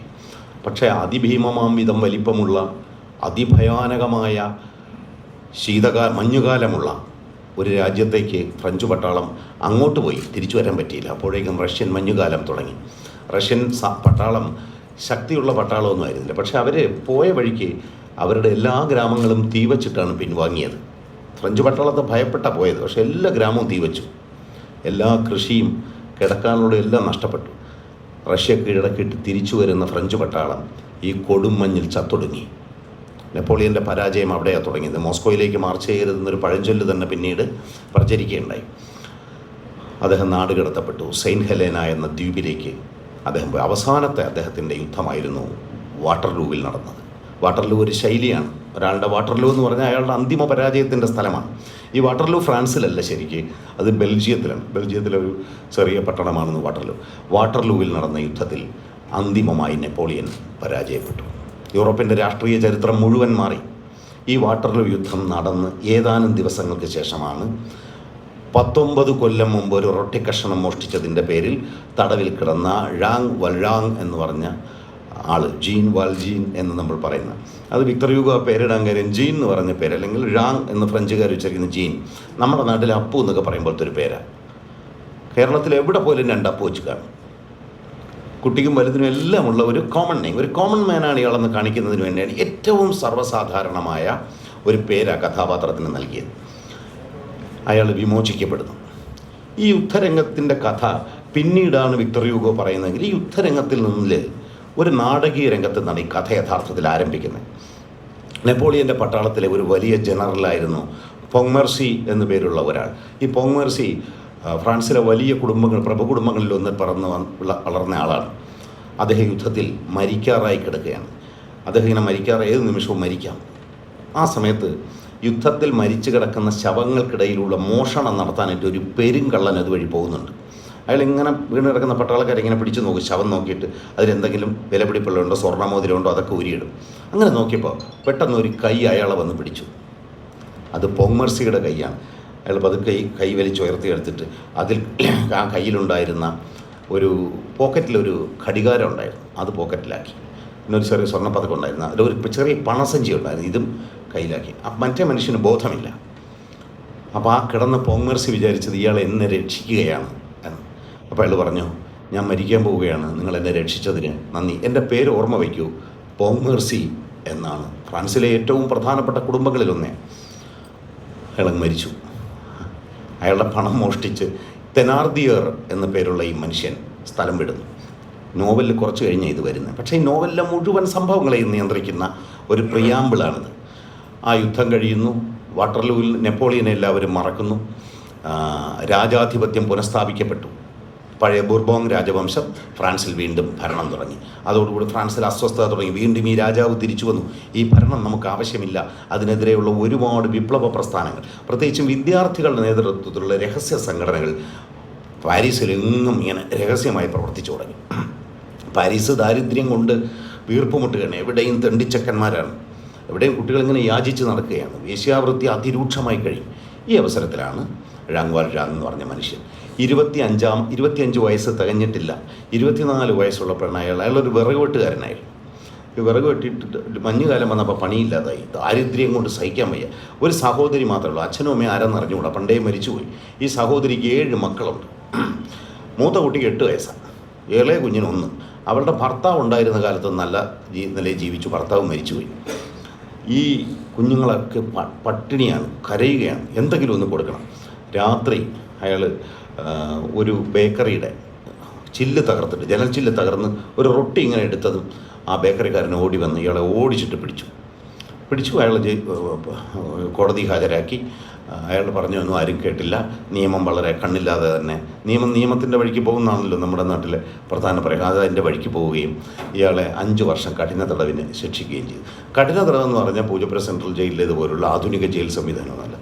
ഗാലിയിലാണ്. ഗാലി എന്ന് പറയുന്നത് കപ്പൽ, പായ്ക്കപ്പൽ. ഈ പായ്ക്കപ്പലിൽ തുഴയാനുള്ള തണ്ട് വലിക്കലാണ് ഈ കഠിന തടവിന് വിധിക്കപ്പെട്ട ഹാർഡ് ലേബറിനാണ്. ആദ്യമേ കഴുത്തിലൊരു ചങ്ങലയിടും. ആ ചങ്ങലയിട്ടാണ് കൊണ്ടുപോകുന്നത്. ഇയാളെ ജയിലിലേക്ക് കൊണ്ടുപോയത് കഴുത്തിൽ ചങ്ങലയിട്ട് തൂലോൺ എന്ന് പറഞ്ഞ സ്ഥലത്തേക്ക് 27 ദിവസം ഒരു പോണിക്കുതിര ഭരിക്കുന്ന വണ്ടിയിലാണ്. 27 ദിവസം ഈ വണ്ടിയിൽ കുലുങ്ങി അവിടെ ചെന്ന് കഴുത്തിലെ ചങ്ങല അഴിച്ചു മാറ്റി കാലിൽ ചങ്ങലയിട്ടിട്ടാണ് വള്ളത്തിൽ ഈ കപ്പലിൽ കയറ്റുക. അങ്ങനെ 5 കൊല്ലം അനുഭവിക്കണം.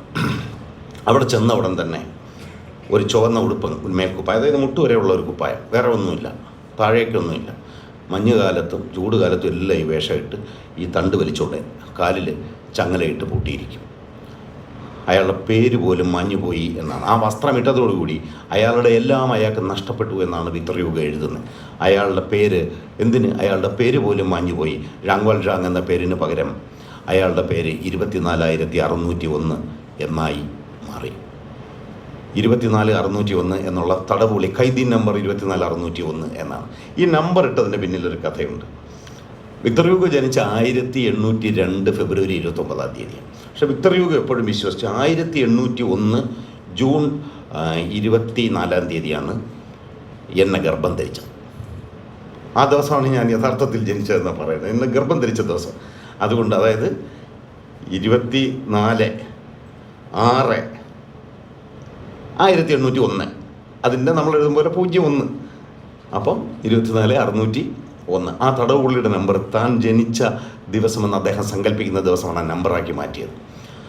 5 കൊല്ലത്തിനിടയിൽ 4 തവണ ജയിൽ ചാടാൻ ശ്രമിച്ചു. ജയിൽ ചാടാൻ ശ്രമിച്ചപ്പോഴെല്ലാം ശിക്ഷ കൂട്ടി കിട്ടി 19 കൊല്ലം തടവിൽ കിടന്നു.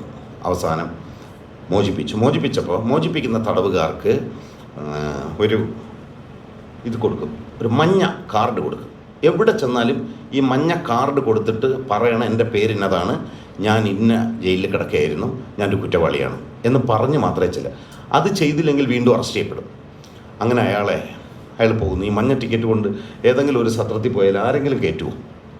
എല്ലാവരും ആട്ടി ഓടിച്ചു. അവസാനം ഗതികെട്ട് 4 ദിവസമായിട്ട് അയാൾ തൂലോണിൽ നിന്ന് നടന്ന് ദീഞ്ഞെന്ന് പറഞ്ഞ പട്ടണത്തിലാണ് എത്തുന്നത്. നമ്മൾ ഈ സ്കൂൾ ക്ലാസ്സിലെ പാഠപുസ്തകത്തിലൊക്കെ M നഗരത്തിലെ മേയർ, D നഗരത്തിലെ മേയർ എന്നൊക്കെ പറയും. D എന്നല്ല, ദീഞ്ഞ് എന്നാണ് നഗരത്തിൻ്റെ പേര്. അത് ഇംഗ്ലീഷിലെ പഴയ വായനക്കാർക്ക് അത് മുഴുവൻ ഫ്രഞ്ച് വാക്ക് പ്രയാസമായിട്ട് ഒരു D എന്ന് മാറ്റിക്കളഞ്ഞു ട്രാൻസ്ലേറ്റേഴ്സ്.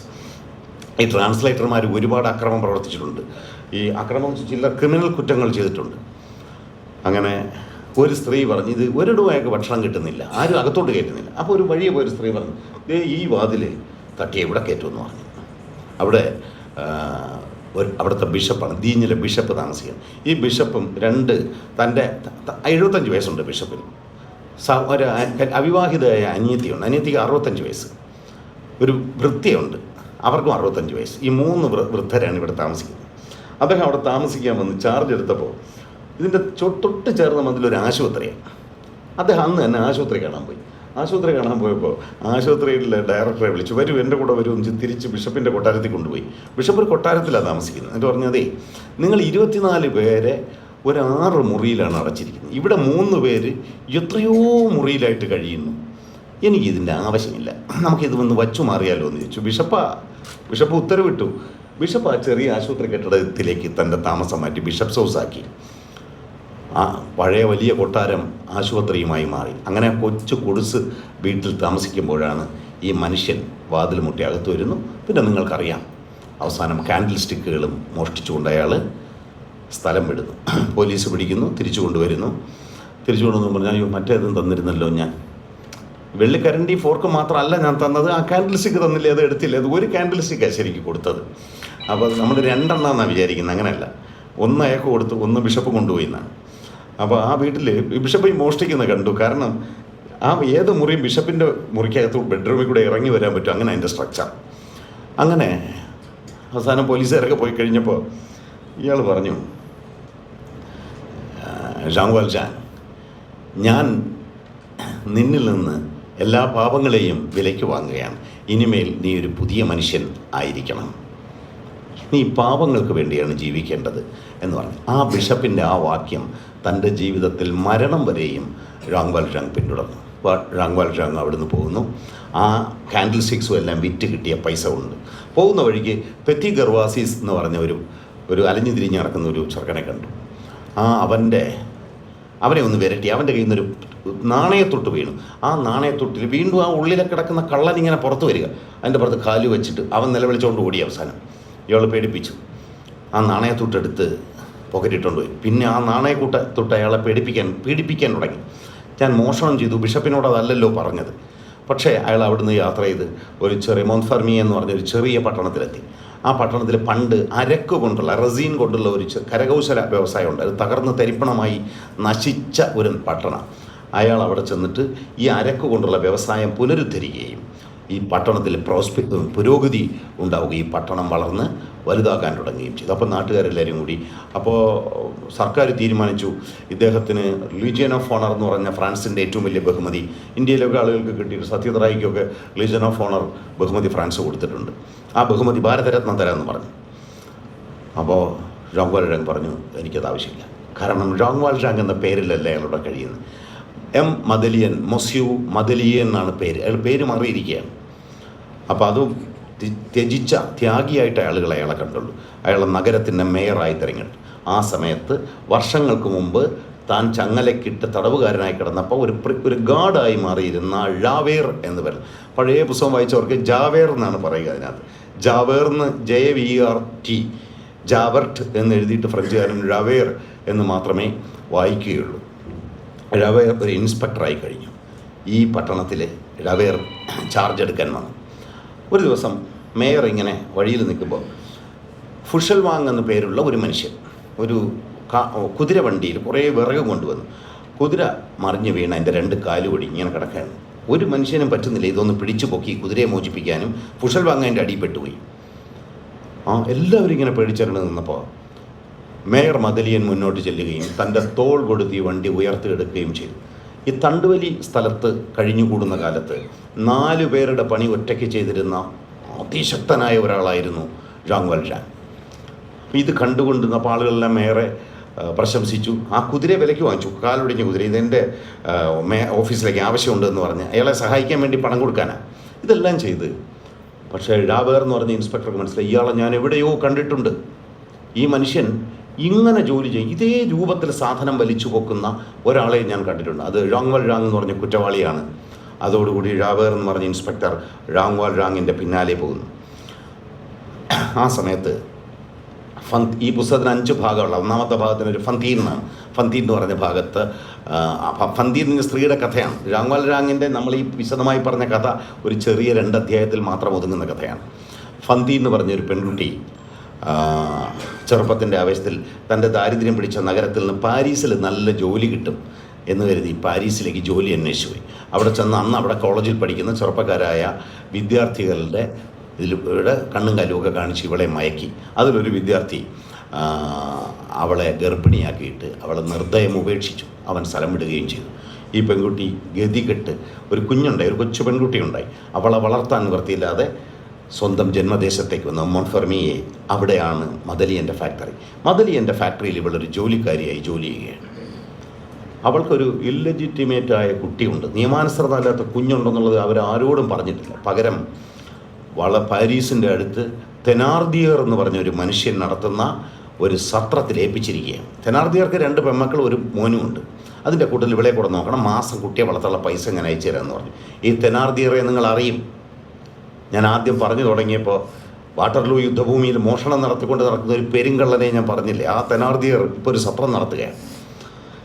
ഈ കൊസേത്ത് എന്നാണ് ഈ കുഞ്ഞിൻ്റെ പേര്. ഇവള് മദലിയൻ്റെ ഫാക്ടറി ജോലി ചെയ്യുമ്പോൾ അവിടുത്തെ സൂപ്പർവൈസറെ കണ്ടെത്തി ഇവൾക്ക് ഒരു അവിഹിത സന്തതി ഉണ്ട്. അതോടുകൂടി ഇവളെ ജോലിയിൽ നിന്ന് പിരിച്ചുവിട്ടു. അത് ശരിക്ക് മദലിയൻ സദാചാരം ഉണ്ടാക്കാൻ വേണ്ടി ഏർപ്പെടുത്തിയൊരു നിയമം. അവിഹിത സന്തതി ഉള്ളവരെയൊന്നും ഇവിടെ ജോലിക്കെടുക്കാൻ പാടില്ല. അവൾ അതോടുകൂടി വേശ്യാവൃത്തിയിലേക്ക് തിരിയുന്നു. ഗതികെട്ട് വേശ്യാവൃത്തിയിലെത്തിയപ്പോൾ ആ വേശ്യയെ ഉപദ്രവിക്കാനായിട്ട് പണമുള്ള ബൂർഷ്വാസി വിഭാഗത്തിൽപ്പെടുന്ന ഒരുത്തന് എല്ലാ ദിവസവും അവളിങ്ങനെ തെരുവിലൂടെ നടക്കുമ്പോൾ തുണി പിടിച്ചഴിക്കുക. അവസാനം ഗതികെട്ടി ഇവളെന്തോ എടുത്ത് അയാളുടെ മണ്ടയ്ക്ക് അടിച്ചു. ഉടൻ പോലീസ് രംഗത്തെത്തി. അവളുടെ ഗതികേടിനോ പട്ടിണിയിലോ പോലീസോ ഭരണകൂടമോ വന്നില്ല. അവളെ പിടിച്ചു കൊണ്ടുപോയി. ഈ വിവരം മദലിയൻ അറിഞ്ഞ് മദലിയൻ ചെന്നു. അപ്പോൾ ജാവേറാണ് അറസ്റ്റ് ചെയ്തത്. അയാൾ പറഞ്ഞു ഈ സ്ത്രീയെ വിട്ടയക്കണം എന്ന് മേയർ പറഞ്ഞു. അപ്പോൾ ജാവേർ പറഞ്ഞു പോലീസ് നടപടിയിൽ മേയർക്ക് ഇടപെടാൻ പറ്റില്ല. അപ്പോൾ എന്നിൽ നിക്ഷിപ്തമായ എക്സിക്യൂട്ടീവ് അധികാരങ്ങൾ ഉപയോഗിച്ചുകൊണ്ട് ഞാൻ ഈ സ്ത്രീയെ വിമോചിപ്പിക്കുന്നു എന്ന് പറഞ്ഞു. അതോടെ ജാവേറിൻ്റെ ഈഗോ വർദ്ധിക്കാൻ തുടങ്ങി. അപ്പോൾ രാവേർ ഈ മേയർ പഴയ ജോങ് വാൽജാങ് ആണെന്ന് പാരീസിലേക്ക് റിപ്പോർട്ട് ചെയ്തു, പാരീസിലെ പോലീസ് മേധാവിക്ക്. 5-6 ദിവസം കഴിഞ്ഞു പാരീസിൽ നിന്നൊരു മറുപടി വന്നു, യഥാർത്ഥ ജോങ് വാൽജാങ്ങിനെ കിട്ടിയിട്ടുണ്ട്, മറ്റന്നാൾ അയാളെ കോടതിയിൽ ഹാജരാക്കണം. അവൻ വഴി വീണ്ടും മോഷണമാണ് ഇപ്പോഴും പണി. അവൻ ഒരു ആപ്പിളിൻ്റെ മരത്തിൻ്റെ ആപ്പിൾ പഴങ്ങളോട് കൊമ്പൊടിച്ചുകൊണ്ട് ഓടിക്കളഞ്ഞു. ഭയങ്കര കുറ്റകൃത്യമാണല്ലോ. അതിൻ്റെ പേരിൽ അയാളെ കോടതി ഹാജരാക്കുന്നുണ്ട്. അങ്ങനെ രാവേറിന് വലിയ വിഷമമായിപ്പോയി. ഞാൻ മഹാനായ ഒരു മേയറെ തെറ്റിദ്ധരിച്ചല്ലോ. മേയറിൻ്റെ വീട്ടിലേക്ക് ചെന്ന് പറഞ്ഞു, മേയർ എന്നെ ജോലിയിൽ നിന്ന് പിരിച്ചുവിടണം, ഞാൻ ഈ ജോലി ഉപേക്ഷിക്കുമ്പോൾ, കാരണം ഞാൻ അങ്ങയെ തെറ്റിദ്ധരിച്ചു, കാരണം യഥാർത്ഥ ജോങ് വാൽജാങ്ങിനെ കിട്ടിക്കഴിഞ്ഞു എന്ന് പറഞ്ഞാൽ അയാൾ തിരിച്ചുപോയി. പക്ഷേ ജോങ് വാൽജാങ്ങിന് ഉറങ്ങാൻ കഴിഞ്ഞില്ല, കാരണം തനിക്ക് വേണ്ടി ഒരു മനുഷ്യൻ ശിക്ഷിക്കപ്പെടാൻ പോവുകയാണ്. പിറ്റേ ദിവസം അയാൾ വളരെ ദൂരെയുള്ള കോടതിയിലേക്ക് പോയി. ഇനി ഒരു വായിച്ചാൽ അറിയാം, ഇദ്ദേഹം കുതിര വാടകയ്ക്ക് അടുത്തൊക്കെയാണ് പോകുന്നത്. കാരണം പാരീസിൽ തീവണ്ടിയില്ല, മോട്ടോർ വാഹനങ്ങളില്ല, വലിയ പണക്കാർക്ക് മാത്രമേ കുതിരവണ്ടി ഓടിക്കാൻ കഴിയൂ. വലിയ കുതിരവണ്ടി, 4 കുതിരകളെ പൊട്ടിയ. അപ്പോൾ ഇതെല്ലാം വെൽ റിസർച്ച്ഡ് ആയിട്ടാണ് ഈ നോവൽ എഴുതിയിരിക്കുന്നത്. കോടതിയിലെത്തിയാൽ വളരെ വിഷമിച്ച് കോടതിയിലെത്തി, വഴിയിൽ വെച്ച് കുതിര മാറ്റുന്നു, വളരെ നാടകീയമാണ്. അവിടെ ചെന്നിട്ട് ഈ ജഡ്ജിയുടെ മുമ്പ് പറഞ്ഞു, ഞാനാണ് ജോങ് വാൽജാങ്. അപ്പോൾ ആരും വിശ്വസിച്ചില്ല. പ്രശസ്തനായ ലീജിയൻ ഓഫ് ഓണർ എന്ന് പറഞ്ഞ ഭാരതരത്നം വേണ്ടെന്ന് വെച്ച മഹാനായ മേയറാണോ, ഞാനാണ് എന്ന് പറഞ്ഞു. വർഷങ്ങൾക്ക് മുമ്പ് ഞാൻ ഇന്നടത്താണ് ഉണ്ടായിരുന്നു. അന്ന് എൻ്റെ കൂടെയുള്ള ഒരു കുറ്റവാളി എൻ്റെ മുതുകത്ത് എംപറർ നെപ്പോളിയനെ ഉദ്ദേശിച്ച് കുറ്റകൃത്യങ്ങളുടെ എംപററാണ് എന്ന പേരിൽ വച്ച കുത്തിയിട്ടുണ്ട്. ആ ഡേറ്റ് വരെ എനിക്കറിയാമെന്ന് പറഞ്ഞു. അപ്പോൾ അത് പരിശോധിക്കണം എന്ന് പറഞ്ഞപ്പോൾ ഇയാളെ സമ്മതിച്ചു. ഈ എംപറർ നെപ്പോളിയന് പകരം എംപറർ എന്ന് വച്ച കുത്തിയതിനെ മനസ്സിൽ വെച്ചുകൊണ്ട് ടി എസ് എലിയട്ട് പൂച്ചകളെക്കുറിച്ച് കുറേ കവിത എഴുതിയിട്ടുണ്ട്, കുട്ടികൾക്ക് വേണ്ടിയുള്ള. അതിനകത്ത് മക്കാവിറ്റി എന്ന് പറഞ്ഞ ഒരു പൂച്ചയെക്കുറിച്ച് അദ്ദേഹത്തിൻ്റെ രസകരമായ കവിതയുണ്ട്. ഈ മക്കാവിറ്റി എന്ന് പറഞ്ഞാൽ ലോകത്തിലെ ഏറ്റവും അക്രമിയായ ഒരു പൂച്ചയാണ്. Macavity the emperor the Napoleon of crime എന്നാണ് അദ്ദേഹം മക്കാവിറ്റി പൂച്ചയെ വിളിക്കുന്നത്. എല്ലാ കുറ്റകൃത്യങ്ങളുടെയും ക്രൈമുകളുടെയും നെപ്പോളിയനാണ് ഈ മക്കാവിറ്റി പൂച്ച എന്ന് പറയുന്നത്. ഇതിൽ നിന്ന് കൂടിയാണ് അതിൻ്റെ സ്വാധീനത. മേയർ മദലിയും പറഞ്ഞു, നിങ്ങൾക്ക് എന്നെ ഇപ്പോൾ അറസ്റ്റ് ചെയ്യാമെങ്കിൽ വേണ്ട, ഞാൻ എൻ്റെ ഓഫീസിലുണ്ടാകും എന്ന് പറഞ്ഞു. അയാൾ നേരെ അയാളുടെ ഓഫീസിലേക്ക് പോയി. 2 ദിവസം കഴിഞ്ഞ് അവിടെ എത്തും. അവിടെ ചെന്ന് അയാൾ ആശുപത്രിയിൽ പോയി ആ ഫന്തി എന്ന് പറഞ്ഞ സ്ത്രീയെ കണ്ടു. അവിടെ ആശുപത്രി കിടക്കുകയാണ്, മരിക്കാറായി കിടക്കുകയാണ്. അവൾ പറഞ്ഞു, എൻ്റെ കുഞ്ഞ് ഞാൻ ഇന്നടത്ത് ഏൽപ്പിച്ചിട്ടുണ്ട്, എങ്ങനെയെങ്കിലും അങ്ങ് അവളെ ഒന്ന് രക്ഷിക്കണം എന്ന് പറഞ്ഞു. രക്ഷിക്കാം. ആ സമയത്ത് ഇൻസ്പെക്ടർ വന്നു, അറസ്റ്റ് ചെയ്യാൻ വന്നു. അവൾ പറഞ്ഞു, എനിക്ക് ഈ കുഞ്ഞിനെ ഒന്ന് രക്ഷിച്ചിട്ട് ഞാൻ അറസ്റ്റിന് വഴങ്ങാമെന്ന് പറഞ്ഞു. പറ്റില്ല എന്ന് പറഞ്ഞു, നിങ്ങൾ രക്ഷപ്പെടുന്നു എന്ന് പറഞ്ഞിട്ട് രാവേർ അദ്ദേഹത്തിൻ്റെ ഡ്യൂട്ടി നിർവഹിച്ചു. മദലി എന്ന് പറഞ്ഞ മേയറെ അറസ്റ്റ് ചെയ്തു. പക്ഷേ മദലി എന്ന് പറഞ്ഞ മേയർ തൻ്റെ അതിഭീമമായ സ്വത്ത് ഈ വ്യവസായത്തിനുണ്ടാക്കിയത് മുഴുവൻ ഇതിനിടയ്ക്ക് മറച്ചു കഴിഞ്ഞിരുന്നു. അയാളെ കൊണ്ടുപോയി പോകുന്ന വഴിക്ക് ഈ പഴയ തടവുചാട്ടക്കാരനായ ജോങ് വാൽജാങ് വീണ്ടും ഉണർന്നു വരികയും അയാൾ ജയിലിൽ ചാടുകയും ചെയ്തു. ജയിലിൽ ചാടി അതിനിടയിൽ അയാൾ താൻ ഒളിപ്പിച്ചു വെച്ച മുഴുവൻ അതിഭീമമായ ഭാണ്ഡം ഈ സ്വത്ത് മുഴുവൻ പാരീസിനടുത്ത് ഏതോ ഒരു വളരെ ദുർഗമായ ഒരു കുന്നിൻ പ്രദേശത്ത് ഭൂതപ്രേതങ്ങളുണ്ടെന്ന് വിചാരിക്കുന്ന ഒരു സ്ഥലത്ത് കുഴിച്ചിട്ടിട്ട് മറ്റൊരു സ്ഥലത്ത് വെച്ച് അയാൾ വീണ്ടും പോലീസ് പിടിയിലായി. അയാൾ തന്നെ പിടികൊടുക്കുകയാണ്. അയാളെ കൊണ്ടുപോയി അയാളെ വീണ്ടും പഴയതുപോലെ കാലിൽ ചങ്ങലക്കിട്ട് കപ്പലിൽ തണ്ടുവലിക്കാനായിട്ട് നിയോഗിച്ചു. അവിടെ ഏതാനും ദിവസങ്ങൾ കഴിഞ്ഞപ്പോൾ ഒരു നങ്കൂരത്തിൻ്റെ ചങ്ങല വലിച്ചു പൊക്കി ഒരാൾ പായ കയറ്റുകയായിരുന്നു കപ്പലിൽ. അവൻ അവിടെ തൂങ്ങി നിന്ന് പോയി, ആ തൊഴിലാളി. അപ്പോൾ ആർക്കും രക്ഷിക്കാൻ വയ്യ, അയാൾ ഇപ്പോൾ കടലിൽ വീണ് മരിക്കും.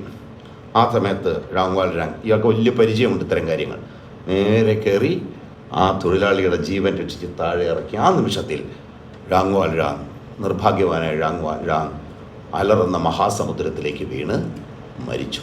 അതോടുകൂടി സർക്കാർ രേഖകളിൽ ജോങ് വാൽജാങ് എന്ന മനുഷ്യൻ മരിച്ചു. ഇനി ഒരു രാവേറിനും അയാളുടെ പിടികൂടാൻ അയാളെ വിധി എടുത്തു എന്ന് ആളുകൾ വിചാരിച്ചു. പക്ഷേ അയാൾ മരിച്ചില്ല. കുറേ നാൾ കഴിഞ്ഞ് തെനാർദിയർമാർ നടത്തുന്ന സത്രത്തിലേക്കുള്ള വഴിയിൽ ഈ മനുഷ്യൻ പ്രത്യക്ഷപ്പെട്ടു. സത്രത്തിൽ ചെന്നു. ഈ കൊസത്ത് എന്ന് പറഞ്ഞ ആ കൊച്ചു കുഞ്ഞിനെ, ആ മാലാഖ കുഞ്ഞിനെ കഷ്ടപ്പെടുത്തി പീഡിപ്പിച്ച് ദ്രോഹിക്കുകയാണ് ആ തെനാർദിയറും ഭാര്യയും കൂടി. അയാൾ ചോദിച്ച പണത്തിന് ഈ കുഞ്ഞിനെ വിലയ്ക്ക് വാങ്ങി പാരീസിലേക്ക് പോകുന്നു. പാരീസിൽ വൃത്തികെട്ട ആളുകൾ മാത്രം താമസിക്കുന്ന ഒരു ലോഡ്ജിൽ രഹസ്യമായി താമസിക്കുന്നു. അത് കഴിഞ്ഞിട്ട് പക്ഷേ അപ്പോഴും ഈ ഒരുപാട് പാവങ്ങൾ കൈനീട്ടിയ പൈസ കൊടുക്കും. അപ്പോൾ പതുക്കെ പാരീസിലെല്ലാവരും വളരെ ധനികനായ ഒരു പാപ്പർ ഇവിടെ താമസിക്കുന്നുണ്ടെന്നൊരു പ്രശസ്തി വന്നു. ആ സമയത്ത് ഇൻസ്പെക്ടർ റാവേർ വലിയ പോലീസ് ചീഫായിട്ട് പാരീസിലെത്തി കഴിഞ്ഞിരുന്നു. അപ്പോൾ ഇങ്ങനെ ഒരു പാവപ്പെട്ടവരെ സഹായിക്കുന്ന ഒരു പാവപ്പെട്ടവൻ, ആ കഥ റാവേറിൻ്റെ മനസ്സിൽ. റാവേറെ ഈ ഴാങ് മരിച്ചു എന്ന് അയാൾ വിശ്വസിക്കുന്നില്ല. അവസാനം അയാൾക്ക് മനസ്സിലായത് ഴാങ്വാൽ ഴാങ് തന്നെയാണ്. അയാളെ പിടിക്കാനായിട്ട് ഒരു വലിയ സെറ്റപ്പ് ഒരുക്കി. പോലീസുകാരുമായിട്ട് റാവേർ ഇയാളെ ഓടിച്ചിട്ട് പിടിക്കുന്നു. ഈ കുഞ്ഞുമായിട്ട് ഴാങ്വാൽ ഴാങ് ഓടി പല വഴികളിലൂടെ ഓടി അവസാനം ഒരു മതിലിൻ്റെ മുന്നിൽ ചെന്ന് നിന്നു. ഒന്നും ചെയ്യാൻ വയ്യ. ആ മതിൽ, കുഞ്ഞിനെയും കൊണ്ട് ഇയാൾ മതിൽ കയറി ചാടി. ഇയാൾ ഇതിനൊക്കെ ശേഷിയുള്ള ഒരാളാണ്. പോലീസ് വന്നിട്ട് ഒരു രക്ഷയില്ല. എവിടെയാണ് ചാടി വീണതെന്ന് ഴാങ്വാൽ ഴാങ്ങിനും അറിഞ്ഞുകൂടാ. അത് പാരീസിലെ ഏറ്റവും കടുപ്പം പിടിച്ച ഒരു കന്യാസ്ത്രീ മഠമായിരുന്നു. അവിടെയുള്ള കന്യാസ്ത്രീകൾ ഒരിക്കലും പരപുരുഷൻ്റെ മുഖത്ത് നോക്കുകയില്ല. അവിടെ എവിടെയെങ്കിലും ബിഷപ്പിനെ കണ്ട പോലും നോക്കാത്ത കടുത്ത വ്രതചര്യയുള്ള കന്യാസ്ത്രീകളാണ്. അവിടെ ഒരു പുരുഷൻ മാത്രമുണ്ട്, ഒന്നിനും കൊള്ളാത്ത മുടന്തനായ, ഒരു ഉപദ്രവവും ജീവിതത്തിൽ ഒരിക്കലും ഉണ്ടാക്കുന്നില്ല എന്നുള്ള ഒരു മനുഷ്യൻ. അയാളുടെ മുമ്പിൽ ചെന്നുപെട്ടെ. അയാൾ ചെന്ന് അവിടെ ചോദിച്ചു, മൊസ്യൂ മദലിയൻ എന്നയാൾ വിളിച്ചു. അപ്പോൾ മദലിയനാണ്, ഴാങ്വാൽ ഴാങ് അല്ല. അയാൾ പറഞ്ഞു, ഫുഷൽവാങ്, പണ്ട് കുതിരവണ്ടിക്ക് അടിയിൽപ്പെട്ടുപോയ മനുഷ്യനെ ഓർമ്മയുണ്ടല്ലോ, അയാൾ രക്ഷിച്ച ആ മനുഷ്യൻ ഇപ്പോൾ ഈ കന്യാസ്ത്രീ മഠത്തിലെ കാവൽ ഗാർഡനറാണ്. എന്നെ രക്ഷിക്കണം എന്ന് പറഞ്ഞു, എൻ്റെയും കുഞ്ഞിനെയും. ആ കന്യാസ്ത്രീ മഠത്തിൽ 5 കൊല്ലം ഈ കന്യാസ്ത്രീകൾ ആരും അറിയാതെ ഒളിച്ചു അനിയനാണ് എന്ന് പറഞ്ഞാൽ താമസിപ്പിച്ചത്. എന്നിട്ടൊരു കുഞ്ഞുണ്ട്, ആ കുഞ്ഞിനെ കൊണ്ടുവരാം എന്ന് പറഞ്ഞു. കന്യാസ്ത്രീകൾ ആ കുഞ്ഞിനെ വളർത്തുന്നു. കൊസേത്ത് എന്ന് പറഞ്ഞ കുഞ്ഞിന് വിദ്യാഭ്യാസം കൊടുക്കുന്നു. കൊസേത്ത് ഒരു അതിസുന്ദരിയായി വളരുന്നു. ഈ സമയത്ത് മറിയൂസ് പോങ്മേർസി എന്നൊരു ചെറുപ്പക്കാരൻ, സുന്ദരൻ, വിദ്യാസമ്പന്നൻ, പാരീസിലെ വലിയ പ്രഭു കുടുംബങ്ങളിലെ അംഗം. അച്ഛനെ അയാൾ കണ്ടിട്ടേ ഇല്ല. അച്ഛൻ നെപ്പോളിയൻ്റെ പട്ടാളക്കാരന് ജനറൽമാരിൽ ഒരാളായിരുന്നു എന്ന് മാത്രമേ അറിയാവൂ. അമ്മയുടെ അച്ഛൻ്റെ കൂടെ വളരുന്നത്. അമ്മയുടെ അച്ഛൻ ഗിൽനോർമൻ എന്ന് പറഞ്ഞൊരു പ്രഭുവാണ്, ഇച്ചിരി പിരിപോയ ഒരാളാണ്. അയാളുടെ പ്രധാന വിനോദം വകയ്ക്ക് കൊള്ളാത്ത ഒരു ഇഡിയറ്റിന് എൻ്റെ മകളെ കല്യാണം കഴിച്ചു കൊടുത്തുള്ളതാണ് എൻ്റെ തെറ്റ്. മാത്രമല്ല ആ വൃത്തികെട്ട നെപ്പോളിയൻ്റെ കൂടെയാണ് അവൻ നടന്നത്. അപ്പം നെപ്പോളിയൻ എന്ന് പറഞ്ഞ ആളെ ഉണ്ടായിരുന്നു എന്ന് അംഗീകരിക്കാൻ തയ്യാറാവാത്ത ഒരു മൂരാച്ചി പ്രഭുവാണ് ഗിൽനോർമൻ. ഈ ഗിൽനോർമൻ എന്നും അച്ഛനെ ചീത്ത വിളിക്കുന്നത് കേട്ട അച്ഛനോട് ആരാധന മൂത്ത് മറിയൂസ് ഇറങ്ങിപ്പോയി. എന്നാൽ നീ പോയി ജീവിക്കുക, ഞാൻ കാണട്ടെ എന്നുള്ളൂ, ഒരു പൈസ ഇനി തരില്ല എന്ന് പറഞ്ഞു. അങ്ങനെ പാരീസിൽ വന്ന് നിരാശ്രയനായി ദാരിദ്ര്യം പിടിച്ച് വൃത്തികെട്ട ആളുകൾ താമസിക്കുന്ന ഒരു ലോഡ്ജിൽ പോയി താമസിക്കുകയും വിപ്ലവകാരികളുടെ കൂടെ ചേരുകയും ചെയ്യുന്നു മറിയൂസ്. ആ മറിയൂസിന് അറിഞ്ഞുകൂടാ താൻ പോങ്മേർസി എന്ന് പറഞ്ഞ മഹായുദ്ധാവീരൻ്റെ മകനാണെന്ന്. അയാൾ ഒരു ദിവസം വഴിയിൽ വെച്ചൊരു പാർക്കിൽ വെച്ചൊരു വയസ്സൻ്റെ കൂടെ സുന്ദരിയായൊരു പെൺകുട്ടിയെ കണ്ടു. അവളെ പ്രഥമ ദർശനാനുരാഗത്തിൽ പ്രേമത്തിലേക്ക് വീണു. പക്ഷെ അവളോട് പോയി സംസാരിക്കാനുള്ള ധൈര്യം ഇല്ല. പാരീസിൽ പതുക്കെ പതുക്കെ അസ്വസ്ഥതകൾ ഉയരുന്നു, വിപ്ലവ പ്രസ്ഥാനങ്ങൾ വളരുന്നു, രാജവാഴ്ചയ്ക്കെതിരെ വലിയ സംഘടനകൾ ഉയർന്നു വരാൻ തുടങ്ങുന്നു. ഈ സമയത്ത് ഴാങ്വാൽ ഴാങ് 5 കൊല്ലത്തെ വാസത്തിന് ശേഷം കന്യാസ്ത്രീ മഠത്തിൽ നിന്ന് ഇറങ്ങി അദ്ദേഹം ഒരു വീട് സംഘടിപ്പിച്ച് താമസിക്കാൻ തുടങ്ങി. ആ സമയത്ത് തെനാർദിയർമാരുടെ സത്രമെല്ലാം നഷ്ടപ്പെട്ട് ഗതികെട്ട് അവരും പാരീസിലെത്തിച്ചേരുന്നു. പാരീസിലെത്തിയ ഉടൻ അവർ ചെയ്ത പണി, 2 പെൺമക്കളുണ്ട്, എപ്പണൈൻ എന്ന് പറഞ്ഞും അസൽമ എന്ന് പറഞ്ഞ 2 പെൺമക്കളും ഒരു ആൺകുട്ടിയും. ഈ ആൺകുട്ടി ഈ അമ്മയും അച്ഛനും കൂടെ അടിച്ചു ഓടിച്ചു, എവിടെ പോയി ജീവിച്ചോ എന്ന് പറയും. അവൻ പാരീസിലെ ഏറ്റവും വലിയ തല്ലിപ്പൊളികളിൽ ഒരാളായി മാറുന്നു. ഒരുവരുടെ പിന്നീട് ഈ നോവലിലെ ഏറ്റവും പ്രിയപ്പെട്ട കഥാപാത്രങ്ങളിലൊന്നും ആയി മാറിയത് ഈ കുട്ടിയാണ്. അവൻ്റെ പേരിൽ, അവന് ജീവിതത്തിൽ ഒരു തൊപ്പിയോ നല്ല ഉടുപ്പോ അണിഞ്ഞിട്ടില്ല, പക്ഷെ അവൻ്റെ പേരിൽ ഇപ്പോൾ ഒരു തൊപ്പിയുണ്ട്. ജീവിതത്തിൽ ഒരിക്കലും തൊപ്പി വയ്ക്കാൻ അവന് ഭാഗ്യം ഉണ്ടായിട്ടില്ല. എപ്പണൈൻ എന്ന് പറഞ്ഞ ഈ കുട്ടിയും എസൽമയും കൂടെ അയച്ചിട്ട് വ്യാജ കള്ളക്കത്തുകൾ എഴുതും വലിയ ആളുകൾക്കല്ല. ഞാൻ അങ്ങനെ അവിടെ വെച്ച് കണ്ടിട്ടുണ്ട്, ഇവിടെ വെച്ച് കണ്ടിട്ടുണ്ട്, ഇപ്പോൾ ഇത്തിരി ദരിദ്രത്തിലാണ്, കുറച്ച് പൈസ തരണം. ഇങ്ങനെ കത്തുകൾ പലർക്കും എഴുതി പൈസ പിടിക്കും ജീവിക്കലാണ് തെനാർദിയറുടെ പണി. അങ്ങനെ ഒരു കത്ത് ഴാങ്വാൽ ഴാങ്ങിന് കിട്ടി. ഴാങ്വാൽ ഴാങ് പാവല്ലേ എന്ന് വിചാരിച്ച് സഹായിക്കാനായിട്ട് തെനാർദിയറുടെ ഈ കുഞ്ഞിനെയും കൊണ്ട് തെനാർദിയറുടെ വീട്ടിൽ ചെന്ന് ആ വൃത്തികെട്ട ലോഡ്ജ് മുറിയിരുന്ന് തെനാർദിയർ സങ്കടമൊക്കെ പറഞ്ഞ് പൈസയും വാങ്ങിച്ചിട്ട് ഞാൻ നാളെ വരാമെന്ന് പറഞ്ഞ് അടുത്ത ദിവസം വരണമെന്ന് പറഞ്ഞു വിട്ടു. ഉടനെ തന്നെ തെനാർദിയർ കൊള്ളക്കാരെല്ലാം വിളിച്ചു കൂട്ടി. ഇയാൾ ഈ നരച്ച താടിയുള്ള വൃദ്ധൻ ഭയങ്കര പണക്കാരനാണ്, ഇവൻ നാളെ വരുന്നുണ്ട്, അവനെ നമുക്ക് വധിക്കണം തീരുമാനിച്ചു. അപ്പോൾ അടുത്ത മുറിയിൽ താമസിക്കുന്ന മറിയൂസ് എന്ന് പറഞ്ഞ ചെറുപ്പക്കാരൻ ഒരു ഓട്ടയിലൂടെ ഇതെല്ലാം കാണുന്നുണ്ട്. അയാൾക്ക് വിഷമം. അയാൾ അത്ഭുതപ്പെട്ടിരിക്കുക. താൻ പ്രേമിക്കുന്ന പെൺകുട്ടി, താൻ ഇതുവരെ സംസാരിച്ചിട്ടില്ലാത്ത ആ പെൺകുട്ടി തൊട്ടപ്പുറത്തെ മുറിയിൽ അവളുടെ അച്ഛനോടൊപ്പം ഇരിക്കുകയാണ്. ഇവൾക്ക് അറിഞ്ഞുകൂടെ ഇത് അച്ഛനല്ല എന്നൊന്നും, നമ്മളുടെ അമ്മയായിരുന്നു അയാൾ പിളഞ്ഞിട്ടില്ല. അപ്പോൾ എങ്ങനെ ഇതൊന്ന് അറിയിക്കണം, അയാളെ കൊല്ലാനും പോവുകയാണ്, ആകെ വിഷമം. ഇതിനിടയ്ക്ക് മറിയൂസ് മനസ്സിലാക്കി കഴിഞ്ഞു തൻ്റെ അച്ഛനെ വാട്ടർലൂ യുദ്ധഭൂമി രക്ഷിച്ചത് ഈ തെനാർദിയറാണ്. തെനാർദിയർ അങ്ങനെ വിദഗ്ധമായിട്ട് അച്ഛൻ്റെ പഴയ ഘടികാരം കാണിച്ച് വിശ്വസിപ്പിച്ചു. മറിയൂസ് ആകെ വിഷമിച്ചു. ഇപ്പം അച്ഛനെ രക്ഷിച്ച താൻ എന്നും ജീവിതത്തിൽ കടപ്പെട്ടിരിക്കുന്ന തെനാർദിയറുടെ കൂടെ നിൽക്കണോ, താൻ പ്രേമിക്കുന്ന പെൺകുട്ടിയുടെ അച്ഛനെ കൊലയിൽ നിന്ന് രക്ഷിക്കണം. എന്തായാലും പിറ്റേ ദിവസം കൊള്ളക്കാരെല്ലാം തയ്യാറായിരുന്നു. ഴാങ്വാൽ ഴാങ് ഒറ്റയ്ക്ക് വന്നു. ഴാങ്വാൽ ഴാങ്ങിനെ അവർ കസേരയിൽ പിടിച്ച് കെട്ടിയിരുത്തി. ആ സമയത്ത് പുറത്ത് ഒരു വെടി ഉതിർത്തുകൊണ്ട് ആളുകളുടെ ശ്രദ്ധ തിരിച്ചു മറിയൂസ്. ആ സമയത്ത് പോലീസ് വന്നു. ഈ കൊള്ളക്കാരെ പിടിക്കും. പോലീസിനെ അറിയിച്ചു മറിയൂസ്. പോലീസ് വരുന്ന ആരാ? ഴാവേറിൻ്റെ നേതൃത്വത്തിലാണ്. അതിനിടയ്ക്ക് ഈ കരുത്തനായ ഴാങ്വാൽ ഴാങ് ഈ കൊള്ളക്കാരെല്ലാം ഇടിച്ച് താഴെയിട്ടിട്ട് പോലീസ് വരുന്നതിനിടയ്ക്ക് ജനലിൽ കൂടെ ചാടി മറയുകയും ചെയ്തു. അയാളുടെ ആ കള്ളൻ ആക്രമവാസന മുഴുവൻ അയാളിലുണ്ട്. അതോടുകൂടി തെനാർദിയറുടെ കാര്യം ഏതാണ്ട് തീരുമാനമായി. പിന്നീടുള്ള ദിവസങ്ങളിൽ ഴാങ്വാൽ ഴാങ് പുറത്തിറങ്ങിയതേ ഇല്ല. അയാൾ പരിപൂർണമായിട്ടും മറഞ്ഞു. ആ സമയത്ത് പെട്ടെന്ന് പാരീസിലെ പഴയ പ്രിയപ്പെട്ട ഒരു ജനറൽ മരിച്ചു. അദ്ദേഹത്തെ കൊലപ്പെടുത്തി. അതോടുകൂടി വിപ്ലവകാരികളെല്ലാം ഇറങ്ങി ഗവൺമെൻറ്റിനെതിരെ, രാജഭരണത്തിനെതിരെ കലാപം ആരംഭിക്കുന്നു. മറിയൂസ് ഈ കലാപത്തിൽ പെടുന്നു. ഈ കലാപത്തിൻ്റെ ബാരിക്കേഡുകൾ തീർത്തു. പക്ഷേ പട്ടാളത്തിന് മുമ്പിൽ വിദ്യാർത്ഥിയൊക്കെ പിടിച്ചു നിൽക്കാൻ കഴിഞ്ഞില്ല. അവസാനം ഒരൊറ്റ ബാരിക്കേഡ് മാത്രമേ ഉണ്ടായിരുന്നു. ആ ബാരിക്കേഡ് ഏത് സമയവും തകർന്നു വീഴാം. പട്ടാളവരെല്ലാം വെടിവെച്ചു പോലും. അപ്പോൾ കൊസത്തിന് വെപ്രാളായി. എങ്ങനെയെങ്കിലും മറിയൂസിനെ രക്ഷിക്കണം. അവസാനം ഴാങ്വാൽ ഴാങ് പതുക്കെ ഈ യുദ്ധഭൂമിയുടെ ഇടയിൽ കൂടെ അവിടെ ചെന്ന് മറിയൂസിനെ രക്ഷപ്പെടുത്താൻ ശ്രമിച്ചു. ആ സമയത്ത് ഈ ഴാവേർ എന്ന് പറഞ്ഞ ഇൻസ്പെക്ടർ ഒരു ചാരനായി വിപ്ലവകാരികളുടെ ഇടയിൽ കടന്നുകൂടിയിരിക്കുകയാണ്. ഇവരുടെ രഹസ്യങ്ങൾ അറിയാം. അങ്ങനെയാണ് അയാൾ ഇതിനെ തകർക്കുന്നത്, ഈ വിപ്ലവത്തെ. അപ്പോൾ ഴാവേറിനെ പിടികൂടിയവർ വിപ്ലവകാരികൾ കണ്ടുപിടിച്ച് ഇയാളൊരു പോലീസ് ചാരനാണ് എന്ന് പറഞ്ഞു. ഇയാളെ ഉടനെ കൊല്ലണം. ഇയാളെ കൊല്ലാനുള്ള ഉത്തരവാദിത്വം ഈ വയസ്സനെ ഏൽപ്പിക്കുന്നു. ഴാങ്വാൽ ഴാങ് ആരെന്നൊന്നും അറിഞ്ഞുകൂടാ. ഇയാളെ കൊണ്ടുപോയി കൊല്ലാൻ പറഞ്ഞു. അപ്പോൾ ഴാങ്വാൽ ഴാങ് ഇയാളെ കൊല്ലാൻ കൊണ്ടുപോവുകയാണ്. അപ്പോൾ എല്ലാവരും പോയി കഴിഞ്ഞ് സൈൻ നദിയുടെ കരയിൽ, പാരീസിലെ ഏറ്റവും പ്രധാനപ്പെട്ട സൈൻ നദിയുടെ കരയിൽ നിർത്തിയിട്ട് അയാളെ കെട്ടഴിച്ചിട്ട് ഴാങ്വാൽ പറഞ്ഞു, പോവുക, ഞാൻ നിങ്ങളെ സ്വതന്ത്രനാക്കിയിരിക്കും, നിങ്ങൾ പോകുക. അപ്പോൾ ഴാവേറിനറിയാം ഈ നിൽക്കുന്നത് ഴാങ്വാൽ ഴാങ്ങാണ്. നിങ്ങൾ ചോദിച്ചു, ഞാൻ ഇത്രയും കാലവും നിങ്ങളെ ദ്രോഹിച്ചു കൊണ്ടേയിരുന്നു, നിങ്ങളിപ്പോഴും. അപ്പോഴാ ബിഷപ്പാണ് ഇയാളുടെ ഉള്ളിൽ പ്രവർത്തിച്ചു കൊണ്ടേയിരിക്കുന്നത്. അതിഭീകരമായ കുറ്റബോധം. താൻ ദ്രോഹിച്ചൊരു മനുഷ്യൻ തന്നെ ഇത്രയും കാലം കരുണ കൊണ്ട് തന്നെ ഉപദ്രവിക്കാൻ തൻ്റെ ജീവൻ രക്ഷിച്ചു. ഴാവേർ പിന്നെ നിന്നില്ല. സൈൻ നദിയിൽ ചാടി അദ്ദേഹം ആത്മഹത്യ ചെയ്തു. ഇത്രയും നേരം ഈ വായനക്കാർ മുഴുവൻ ഈ ഴാവേറിനെ വെറുത്തുകൊണ്ടിരിക്കാൻ ഈ ഒരൊറ്റ നിമിഷത്തിൽ നമ്മൾ മുഴുവൻ ഴാങ്വാൽ ഴാങ്ങിനെ വിട്ടിട്ട് മനുഷ്യ നന്മയുടെ ഉദാത്തമായൊരു ഭാവം ഴാവേറിൽ ഉണ്ടായിരുന്നു. അയാളൊരു ഡ്യൂട്ടിഫുൾ ആയ ഒരാളായിരുന്നു എന്ന് മനസ്സിലാക്കി അയാളെ സ്നേഹിക്കാൻ തുടങ്ങും. അയാൾ തിരിച്ചു വന്ന് ഈ മറിയൂസിനെ, പാരീസിലെ പ്രതിരോധം തകർന്നു കഴിഞ്ഞു, ഈ വിപ്ലവം തകർന്നു, അയാളെ മോചിപ്പിച്ച് കൊണ്ടുപോകണം. പരിക്കേറ്റ് കഴിഞ്ഞു അയാൾക്ക്. കൊണ്ടുപോകാൻ ഒറ്റ വഴിയുമില്ല.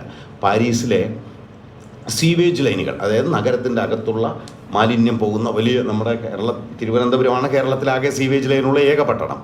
ഇതിനകത്തൊന്നും ഇറങ്ങാൻ പറ്റില്ല കേട്ടോ. ആരും ഇത് വായിച്ചിട്ട് ഇവിടെ ഇറങ്ങണ്ട. പക്ഷേ പാരീസിൽ ഇറങ്ങാൻ പറ്റും. റോമിലുണ്ട് കാറ്റക്കോംസ് എന്ന് പറഞ്ഞ് നഗരത്തിൻ്റെ അകത്തൂടെയുള്ള രഹസ്യ ഗുഹാമാർഗങ്ങളുണ്ട്. അതിനകത്തുകൂടി അതൊരു വലിയ എപ്പിക് സ്റ്റോറിയാണ്. അതിനകത്തൂടെ ഇയാളെ എടുത്തുകൊണ്ടുപോയി രക്ഷിക്കുന്നു. കഥ അവസാനം ഇയാൾ പോങ്മെർസിയുടെ മകനാണെന്ന് തിരിച്ചറിയുന്നു. ഗിൽനോർമൻ എന്ന് പറഞ്ഞ അപ്പൂപ്പൻ ഒരിക്കലും ഈ കൊസേത്തിനെ പോലെ വളരെ താഴ്ന്ന സ്ഥിതിയിലുള്ളൊരു പെൺകുട്ടിയെ കല്യാണം കഴിക്കാൻ അനുവദിക്കില്ല എന്നറിയാം. അയാൾ വലിയ പ്രഭുവാണ്. പക്ഷേ ഗിൽനോർമൻ്റെ മനസ്സ് മാറുന്നു. അവളെ വിവാഹം കഴിക്കാൻ പറയുന്നു. മാത്രമല്ല ഗിൽനോർമൻ ഒരിക്കലും സങ്കല്പിക്കാനാവാത്ത വക വലിയ ഒരു തുക സ്ത്രീധനമായിട്ടാണ് അവൾ കൊണ്ടുചെന്നത്. അത്രമാത്രം പണം ആരുടെ കയ്യിലുണ്ട്? ഴാങ്വാൽ ഴാങ്ങിൻ്റെ കയ്യിലുണ്ട്. കൊണ്ടുപോയിട്ട് അവസാനം അവർ സുഖമായി ആ മിഡിൽ ക്ലാസ് വീട്ടിൽ പ്രഭുഭവനത്തിൽ താമസിച്ചപ്പോൾ ഴാങ്വാൽ ഴാങ് തീരുമാനിച്ചു, ഞാനിവിടെ കഴിയാനുള്ളവനല്ല, എൻ്റെ ജീവിതം ഇതിന് വേണ്ടി വിധിക്കപ്പെട്ടതല്ല. അയാളൊരു കൊച്ചു വീട്ടിൽ ഒറ്റയ്ക്ക് താമസിക്കാൻ തുടങ്ങി. വൃദ്ധനായി അയാൾ മരിച്ചു. അയാളെ പാരീസിലെ ഒരു സാധാരണ പള്ളിയിലടക്കി. വിക്ടർ ഹ്യൂഗോ നോവൽ അവസാനിപ്പിച്ചുകൊണ്ട് എഴുതുന്നു, കഴിഞ്ഞ ഏതോ കാറ്റിലും മഴയിലും ആ ശവക്കോനയുടെ അവസാനത്തെ അടയാളവും മാഞ്ഞുപോയി. ഭൂമിയിൽ ഇങ്ങനെ ഒരു മനുഷ്യനെ ഉണ്ടായിരുന്നില്ല.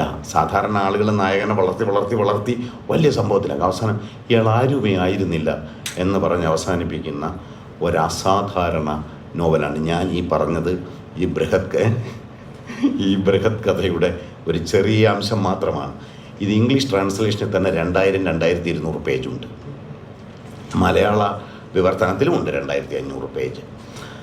ഇനി ഈ വിവർത്തനത്തിൻ്റെ മാത്രം കഥ പറഞ്ഞ് ഞാനിത് അവസാനിപ്പിക്കാം. ഈ പുസ്തകം വിവർത്തനം ചെയ്യപ്പെട്ടത് മലയാളത്തിലെ ഒരു അത്യപൂർവ സംഭവമാണ്. മലയാളത്തിലാകെ 5-6 നോവലേ ഉള്ളൂ. ആകെ കൊള്ളാവുന്ന 2-3-4 നോവൽ എഴുതി ചന്തുമേനോനും ശ്രീരാമപിള്ളയും കൂടെ. ഒരാൾ കോഴിക്കോട്ടിരുന്ന് എഴുതി, വേറൊരാൾ തിരുവനന്തപുരത്തിരുന്ന് എഴുതി. ഇടയ്ക്കുള്ള പ്രദേശത്തുള്ള ആളുകൾ ഇതൊക്കെ നോക്കി എന്തൊക്കെയോ എഴുതി, അതാരും വായിച്ചൊന്നുമില്ല. അങ്ങനെ ഈ 2 പ്രഭുക്കന്മാരുടെ കാലത്ത് ഈ ഇംഗ്ലീഷ് വായിക്കുന്നുള്ള ആളുകൾ അങ്ങനെ വായിച്ച് കേസരി ബാലകൃഷ്ണപിള്ള എന്ന് പറഞ്ഞ തിരുവനന്തപുരത്തുകാരൻ ഒരു നോവൽ ട്രാൻസ്ലേറ്റ് ചെയ്തു, ഒരു ബൽസാക്കിൻ്റെ ഫ്രഞ്ച് നോവൽ ട്രാൻസ്ലേറ്റ്. പക്ഷെ അന്ന് നോവൽ അതേപടി ട്രാൻസ്ലേറ്റ് ചെയ്യില്ല, കേരളീയമാക്കും. അതിനകത്തുള്ള കഥാപാത്രത്തിൻ്റെ പേരെല്ലാം സുരേന്ദ്രനോ ഒക്കെ ആക്കി മാറ്റിക്കളയും. കാരണം മലയാളികൾക്കല്ലേ അപരിചിതത്വം തോന്നുന്നു പറയും. കേസരി പക്ഷേ ആമുഖമായിട്ട് എഴുതി, ഞാനിത് കേരളീയ ഛായ കൊടുത്തു എന്ന് പറഞ്ഞ് ആമുഖം എഴുതി. പക്ഷേ പ്രസാധകനെ ആമുഖം മാറ്റി വീട്ടിക്കൊണ്ടിട്ട് അത് കീറിക്കളഞ്ഞു, ആമുഖം ഇല്ലാതെ ഇറക്കി. അത് മലയാളികൾ മലയാള നോവലാണെന്ന് തെറ്റിദ്ധരിച്ച് വാങ്ങിക്കോട്ടെ എന്ന് വിചാരിച്ചിട്ട്. അത് 1923 ഇത് സംഭവിച്ചത്. ആ സമയത്ത് നാലപ്പാട്ട് നാരായണ സ്വയം ഇംഗ്ലീഷ് പഠിച്ച ആളാണ് നാലപ്പാട്ട് നാരായണ മേനോൻ. നമ്മൾ ഈ നാലപ്പാട്ട് നാരായണ മേനോൻ എന്ന പേര് കേട്ടാൽ വീട്ടിൽ 5-6 ആനയെ കൊണ്ടെന്ന് നമുക്ക് തോന്നും. ഇതൊന്നും ഇല്ലായിരുന്നു. നാലപ്പാട്ട് നാരായണ മേനോൻ ഒരു നമ്പൂതിരിയുടെ കുടിയാനായിരുന്നു. 16 വർഷമായിട്ട് കുടിയാന്മാരെ ഒഴിപ്പിക്കാൻ വേണ്ടി മേൽച്ചാർത്ത് പരിപാടി ഉണ്ടായിരുന്നു. അറിയാമോ നിങ്ങൾക്ക്? അതായത് കുടിയാന് സമയത്തിന് പാട്ടം കൊടുത്തില്ലെങ്കിൽ മാറ്റി അങ്ങ് എഴുതും. എൻ്റെ പേരുള്ള വടക്കുടിയായ്മ മാറ്റി വിനോസൻ്റെ പേരില്ല, ഞാൻ പെരുവഴിയിലാവും. 16 വർഷമായിട്ട് കേസ് നടത്തി മുടിഞ്ഞ് നശിച്ച് നിൽക്കുക. എൻ്റെ ഭാര്യയും മരിച്ചു. കണ്ണുനിറത്തുള്ളി എന്നൊരു വിലാപകാവ്യം എഴുതി. ആ സമയത്താണ് അദ്ദേഹത്തിൻ്റെ പ്രാണമിത്രമാണ് വള്ളത്തോൾ നാരായണ മേനോൻ. എല്ലാ ദിവസവും കാണുമ്പം ഞാൻ ഈ അടുത്താലത്ത് ഒരു നോവൽ വായിച്ചു, വിക്ടർ യൂഗോ എന്നൊരു ഫ്രഞ്ചുകാരൻ. മഹാകവിക്ക് വള്ളത്തോളിന് ഇംഗ്ലീഷൊന്നും അറിഞ്ഞുകൂടാ. മഹാകവിയോട് കഥ പറയും. മഹാകവി ഒരു കാര്യം ചെവിയെ കേട്ടുകൂടായിരുന്നു മഹാകവിക്ക്. ഈ മഹാകവിയെ ഈ കഥ കേൾപ്പിച്ച നാരായണമേനോൻ എന്തനുഭവിച്ച് കാണുമെന്നാണ് ഞാനെപ്പോഴും ആലോചിക്കും. എങ്ങനെ കേട്ടത്? എന്നിട്ട് മഹാകവിക്ക് കേട്ട് ആവേശം കയറി സഹിക്കാൻ പറ്റുന്നില്ലേ കഥ. നാരായണമേനോനെ ഇത് വിവർത്തനം ചെയ്തുകൂടെ എന്ന് ചോദിച്ചു. വള്ളത്തോൾ ട്രാൻസ്ലേഷൻ വേണം, നമ്മുടെ ഭാഷ വളരണമെങ്കിൽ ട്രാൻസ്ലേഷൻ. വള്ളത്തോൾ തന്നെ വലിയ വിവർത്തകനായിരുന്നു. വാൽമീകി രാമായണം, ഋഗ്വേദം ആദ്യം പരിഭാഷപ്പെടുത്തിയ പുസ്തകം ആനവൈദ്യമായിരുന്നു എന്നും കൂടി നിങ്ങൾ മനസ്സിലാക്കണം. മതംഗലീല. അദ്ദേഹം ഗജവൈദ്യം പഠിച്ച ആളാണ്. ട്രാൻസ്ലേറ്റ് ചെയ്യാൻ ഉത്തേജിപ്പിച്ചു, വിവർത്തനം ചെയ്തു, വിവർത്തനം തുടങ്ങി. എന്നും കഥ കേൾക്കും. അവസാനം എഴുതി ഇങ്ങനെ വരികയാണ്, ഇത് അച്ചടിക്കണം. വലിയൊരു ബ്രഹ്മാണ്ഡ കടലാസ് കൂനയുണ്ട്. അന്നത്തെ ഏറ്റവും വലിയ പ്രസാധന സ്ഥാപനം അന്നത്തെ DC ബുക്സ് മംഗളോദയമാണ് തൃശ്ശൂർ. മംഗളോദയത്തിൽ ചെന്നു, ഇത് അച്ചടിക്കണം. വള്ളത്തോളും നാലപ്പാടനും അല്ലേ വരുന്നത്. ഇത്രയും വലിയ പുസ്തകം അന്ന് കേരളത്തിൽ ഇറങ്ങിയിട്ടുള്ള ഏറ്റവും വലിയ പുസ്തകം ശബ്ദധാര വലിയ 1500 പേജ്. അത് 2 കൊല്ലം മുമ്പ് ഇറങ്ങി തീർന്നത്. ഇത് 2500 പേജ് വരും അച്ചടിച്ച. ഇത് അച്ചടിക്കാനുള്ള ശക്തി ഞങ്ങൾക്കില്ല, നിങ്ങൾ പൈസ ഇറക്കിയാൽ ഞങ്ങൾ അച്ചടിച്ച് തരാമെന്ന് പറഞ്ഞു. 2 പേരുടെ കയ്യിലും വലിയ പേരേ ഉള്ളൂ, 1 രൂപയും കൈവശമില്ല. അപ്പോൾ വള്ളത്തോളിൻ്റെ ബുദ്ധി ഉണർന്നു. വള്ളത്തോൾ പറഞ്ഞു, എൻ്റെ എല്ലാ പുസ്തകങ്ങളും ഞാൻ പണയമായി വയ്ക്കുന്നു, നിങ്ങൾക്ക് 1 കൊല്ലത്തിനകം പൈസ തിരിച്ചു തരാം, അച്ചടിച്ച് തന്നാൽ മതി. അപ്പോൾ കേരളത്തിലെ നോവൽ ഉണ്ടാവുകയാണ്. 2 കവികൾ ചേർന്നാണ് അത് ഉണ്ടാക്കിയത്. അതെടുത്ത് അച്ചടിക്കാൻ കൊടുത്തു. 1925 ഏപ്രിൽ 4-ാം തീയതി, ഏപ്രിൽ 28-ാം തീയതി അത് അച്ചടിച്ച് ആദ്യത്തെ കോപ്പി കിട്ടി. പിന്നെ വള്ളത്തോൾ ചെയ്തത് നാലപ്പാടനെയും കൂട്ടി ഒരു ചുമട്ടുകാരനെയും കൊണ്ട് ഈ പുസ്തകവും തലച്ചുമടായി കേരളം മുഴുവൻ യാത്ര ചെയ്ത് എല്ലാവർക്കും ഇത് വിൽക്കും. വഴിയെ പോണവർക്കൊന്നുമല്ല, വലിയ ജന്മി കുടുംബങ്ങളിലാണ് വിറ്റത്. കാരണം 3 രൂപയാണ് ഒരു പുസ്തകത്തിൻ്റെ വില. 3 രൂപ കൊടുത്ത് 1925, ഇന്നേക്ക് കൃത്യം 100 കൊല്ലം മുമ്പ് ഇത് വാങ്ങാൻ ശക്തിയുള്ളവരെ വേണം. പാലായിലൊക്കെ വന്നിട്ടുണ്ട്. അവസാനം കോട്ടക്കൽ ആര്യവൈദ്യശാലയിൽ പോയൊരു കഥയുണ്ട്. ആര്യവൈദ്യശാലയിൽ പോയി സാക്ഷാൽ വൈദ്യരത്നം PS വാര്യരുള്ള സമയമാണ്. വാര്യരെ ചെന്ന് കണ്ടു. വാര്യർക്ക് 1 കോപ്പി കൊടുത്തു. എന്നിട്ട് അപ്പോൾ വാര്യർ അത് വാങ്ങി സന്തോഷത്തോടെ വാങ്ങിച്ചു. വള്ളത്തോളല്ലേ തരുന്നത്, അടുത്ത് ഒന്നുകൂടെ കൊടുത്ത്. അപ്പോൾ വാര്യർ ഞെട്ടി. അവർ ഇതാർക്കാന്ന് ചോദിച്ചു. അത് ഞാൻ വൈദ്യം PS വാര്യർക്ക് ആദ്യത്തെ കോപ്പി തന്നെയാണ്. ഇതാർക്കാന്ന് ചോദിച്ചു. ഇത് വൈദ്യരത്നം PS വാര്യർക്കാണെന്ന് പറഞ്ഞു. അപ്പം 3ാമത്തത് കൊടുത്ത് ഇതാർക്കാന്ന് ചോദിച്ചാൽ അത് Kottakkal Arya Vaidya Sala managing trustee PS വാര്യർക്കാന്ന് പറഞ്ഞു. 3 എണ്ണം വിറ്റ് 10 രൂപയ്ക്കായി. അപ്പോൾ PS വാര്യർ പറഞ്ഞ്, എന്നാലും നാരണം എന്നെ 1 എണ്ണം കൂടി വേണമെന്ന് ചോദിച്ചു. അപ്പോൾ വള്ളത്തോൾ ചോദിച്ചു അതാർക്കാ? അത് കഴകക്കാരൻ വാര്യർക്കാന്ന് പറഞ്ഞു. കുലത്തൊഴിൽ കഴകമാണല്ലോ വാര്യരുടെ. അങ്ങനെ പറഞ്ഞൊരു കഥയുണ്ടെന്ന് എനിക്ക് അറിഞ്ഞുകൂടാ, സത്യമാണോ ഇല്ലെന്ന്. ശരിയായിരിക്കും. കാരണം PS വാര്യരുടെ ഡയറി കുറിപ്പുകളിൽ ഡേറ്റ് വെച്ച് എഴുതിയിട്ടുണ്ട്. വള്ളത്തോൾ നാലപ്പാടിന് വന്നിരുന്നു, 10 രൂപ കൊടുത്തു, പാവങ്ങളെ വിൽക്കാനാണ് വന്നത് എന്ന് എഴുതി വെച്ചിട്ടുണ്ട്. മിക്കവാറും വള്ളത്തോൾ 5 കൊടുത്തു എന്ന് എനിക്ക് സംശയമുണ്ട്. അവിടെ പോയി നമ്മുടെ KC നാരായണ നമ്പ്യാർ എന്ന് പറഞ്ഞ് ഒരു രസികനായ ഒരു കവി തലശ്ശേരിയുണ്ട്, ഭാഷാഭൂഷൺ എഡിറ്ററൊക്കെ ആയിരുന്ന ആളാണ്. പരമരസികനായിരുന്നു KC നാരായണ നമ്പ്യാരെ കാണാൻ പോയി. തലശ്ശേരിയിലെ പ്രമാണിമാർക്കെല്ലാം വിൽക്കും. തലശ്ശേരിയിൽ ഏറ്റവും കൂടുതൽ പുസ്തകം വാങ്ങിച്ചത് 2 നായർ ജന്മിമാരാണ്, കല്യാട്ടും കൂടാളിയും. രാജഗോപാലിൻ്റെ കുടുംബത്തിൽ കാണും പഴയ പുസ്തകം. അങ്ങനെ 10 കോപ്പിയൊക്കെ വിറ്റിരുന്നത്. അങ്ങനെ 1 വർഷം കൊണ്ട് പൈസ മുഴുവൻ തിരിച്ചെടുത്തു.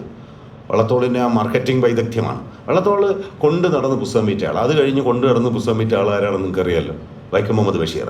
ബഷീർ എന്നൊരു കാര്യം കൂടെ ഉണ്ട്, വായിച്ചു തീർന്നെങ്കിൽ ഞാൻ കൊണ്ടുപോയിക്കോളാം എന്നും കൂടി പറഞ്ഞു. അങ്ങനെ എല്ലാം ചെറിയ പുസ്തകമാണല്ലോ, വിറ്റു പൈസ വാങ്ങിച്ചിട്ട് കൊണ്ടുപോകാൻ പൈസ ഇല്ലാത്തതുകൊണ്ട്. ഇങ്ങനെയാണ് കേരളത്തിലെ എഴുത്തുകാർ വളർന്നത്. അവർ വായിൽ വെള്ളിക്കടരണ്ടിയായിട്ട് വളർന്നവരൊന്നും ആയിരുന്നില്ല. പണ്ട് ഇവിടെ ലിറ്ററേച്ചർ ഫെസ്റ്റിവലുകൾ ഫാഷൻ ആവുന്നതിന് മുമ്പ് കോവളത്തൊരു ലിറ്ററേച്ചർ ഫെസ്റ്റിവൽ നടത്തി. വളരെ എലീറ്റായി കുറച്ച് ആളുകളെ മാത്രം വിളിച്ച് കോവളത്തൊരു ഫെസ്റ്റിവൽ നടത്തി. നോർത്ത് ഇന്ത്യയിൽ നിന്നുള്ള ആളുകളെയൊക്കെ കൊണ്ടുവരും, മലയാളികളെ ഒന്നും വിളിച്ചില്ല. ഇഡിയറ്റ്സിനൊന്നും വിളിക്കേണ്ടെന്ന് തീരുമാനിച്ചു. എന്നാൽ ഉദ്ഘാടനത്തിന് ഒരു മലയാളി വേണം, അത് MT വാസുദേവൻ നായർ. അദ്ദേഹമാണല്ലോ ഏറ്റവും ഗ്ലാമറുള്ള ആൾ. അപ്പോൾ MT അവിടെ ചെന്നിട്ട് MT ഇതിൻ്റെ അന്തരീക്ഷം മനസ്സിലായി. ഉടനെ MT ഒരു പ്രസംഗം നടത്തി.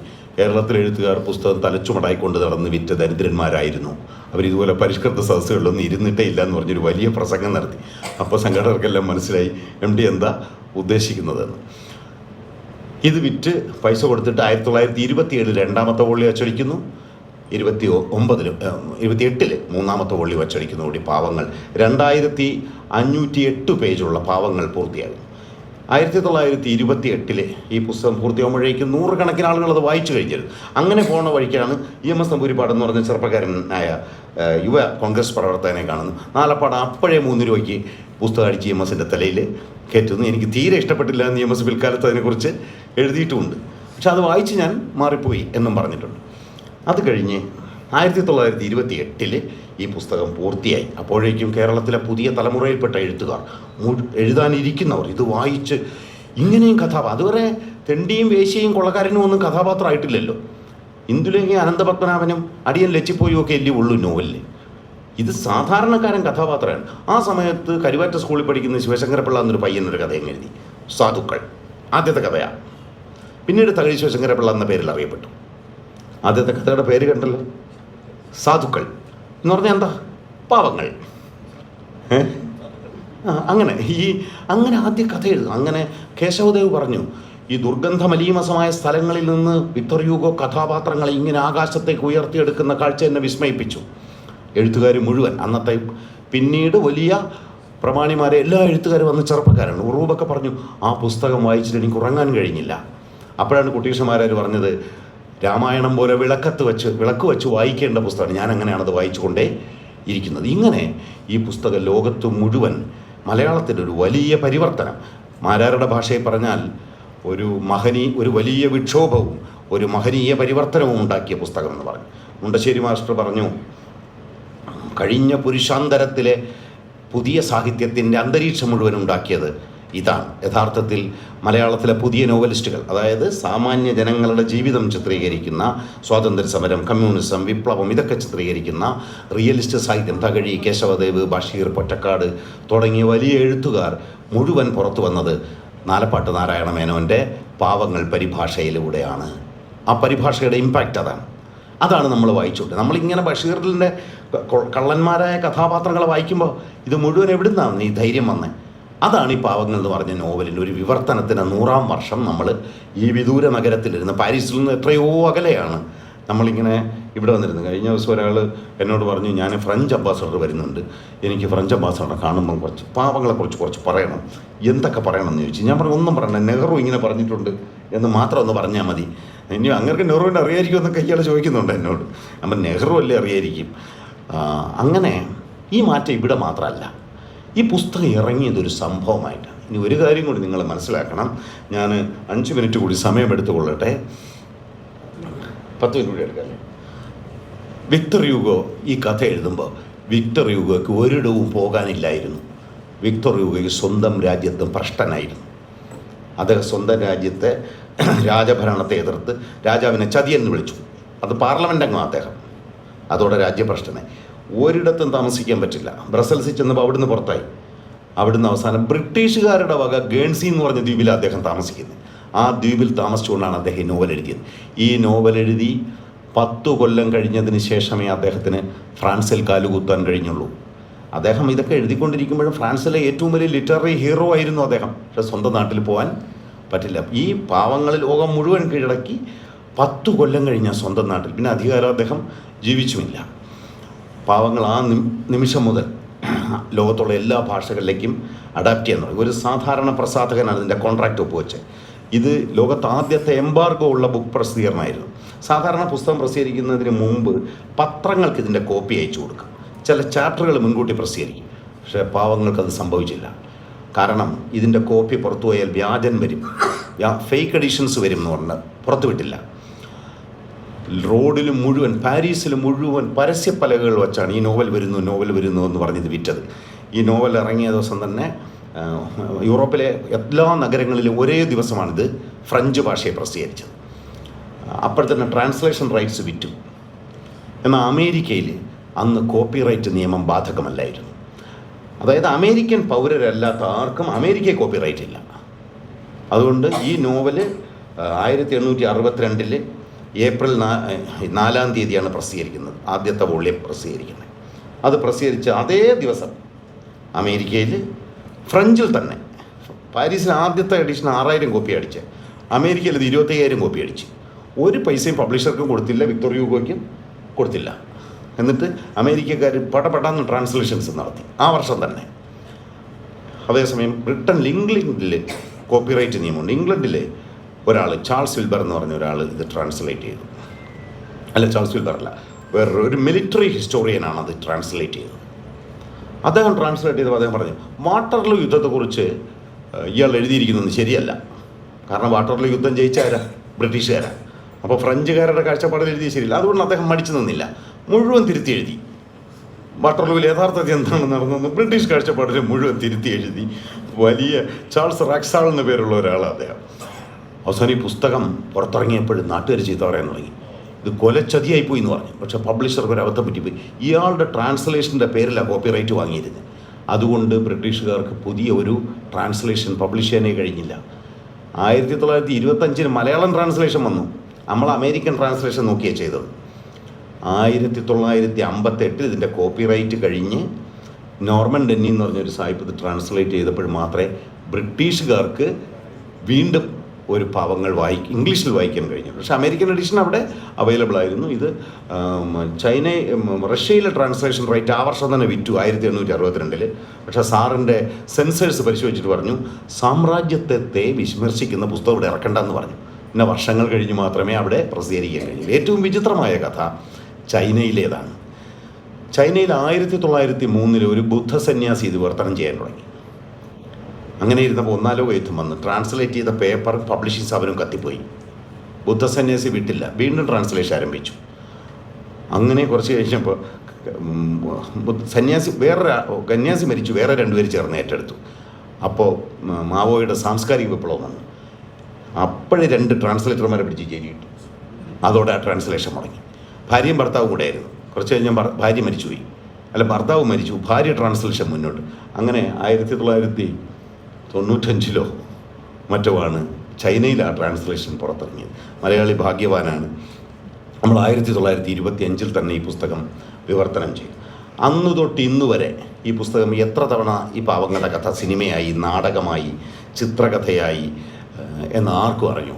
ഏതൊക്കെ തമിഴിലൊക്കെ ഉണ്ട്. 7 തോഴനായിട്ട് MGR ആയിരിക്കും വരുന്നത്, പക്ഷെ സംഗതി ആരാ? മറ്റേ കഥയാണ് കിടക്കുന്നത്. അപ്പോൾ വണ്ടി പൊക്കലൊക്കെ ഉണ്ട് അതിനകത്ത്. ആ സിനിമയുടെ പേര് ഞാൻ മറന്നുപോയതാണ്. ഇങ്ങനെ 100 കണക്കിന് ഭാഷകളിൽ 100 കണക്കിന് സിനിമ, എല്ലാത്തിനും പൊളിച്ചു നോക്കിക്കഴിഞ്ഞാൽ അത് താരിരിപ്പുണ്ട്. വിക്ടർ യൂഗോയും ജാങ് വാൽ ജാങ്ങും ഇരിപ്പുണ്ട്. അതാണ് ഈ മഹത്തായ പുസ്തകത്തിൻ്റെ കഥ. ഈ ട്രാൻസ്ലേഷനെ കുറിച്ച് ചെറിയ പ്രശ്നങ്ങളുണ്ട്. ഈ ട്രാൻസ്ലേഷൻ പുറത്തിറങ്ങിയപ്പോൾ കേരളത്തിൽ പത്രങ്ങളും പണ്ഡിതന്മാരും എല്ലാം കൂടി നാരായണ മേനോൻ്റെ മണ്ടക്കടിക്കാൻ തുടങ്ങി. ആ ഫ്രഞ്ച് ശൈലി അതേപടിയാണ് ട്രാൻസ്ലേറ്റ് ചെയ്തത് അദ്ദേഹം. അതിന് ഇംഗ്ലീഷിൽ അതേ വാക്യമായിരുന്നു. അപ്പം മലയാളീകരണമൊന്നുമില്ല. ജാങ് വാൽ ജാങ് എന്ന് പറഞ്ഞ പേര് തന്നെ പ്രശ്നമായിപ്പോയി. ഇത് ആർക്കെങ്കിലും ഉച്ചരിക്കാൻ പറ്റുമോ? നമ്മൾ കേരളീയമായി വെച്ച് മറ്റെന്താ നരസിംഹൻ എന്ന് കേൾക്കും. അതല്ല, മാത്രം ഉത്തരേന്ത്യൻ പേരാണ് ഇട്ടുകൊണ്ടിരുന്നത്. പിംഗല സിംഹൻ എന്ന് കിട്ടുള്ളത്. ഓക്സ്ഫോർഡ് യൂണിവേഴ്സിറ്റി ഉഷ്ടതര വിശ്വവിദ്യാലയം എന്ന് ട്രാൻസ്ലേറ്റ് ചെയ്ത ആളുകളാണ്. അന്നത്തെ പഴയ ട്രാൻസ്ലേഷനാണ്. അപ്പോൾ അങ്ങനെ ഇത് ഈ നാലപ്പാടം ട്രാൻസ്ലേറ്റ് ചെയ്യുന്നതിന് മുമ്പ് ഇത് ട്രാൻസ്ലേറ്റ് ചെയ്ത ഒരാളുണ്ട്. ആയിരുന്നു സംഗ്രഹിച്ച്, ഡയറക്റ്റ് ട്രാൻസ്ലേഷൻ അല്ല, കഥസാരം. അത് സാക്ഷാൽ കെ സി മാമാപ്പിള ഈ പാവങ്ങൾ ട്രാൻസ്ലേറ്റ് ചെയ്തത് നാലപ്പാടിന് 3 കൊല്ലം മുമ്പാണ്. സരസ്വതി എന്ന പേരിലാണ്. കൊസത്തിൻ്റെ പേരാണ് സരസ്വതി. ഇയാൾ ഫന്തീൻ്റെ പേര് കാന്തിമതി.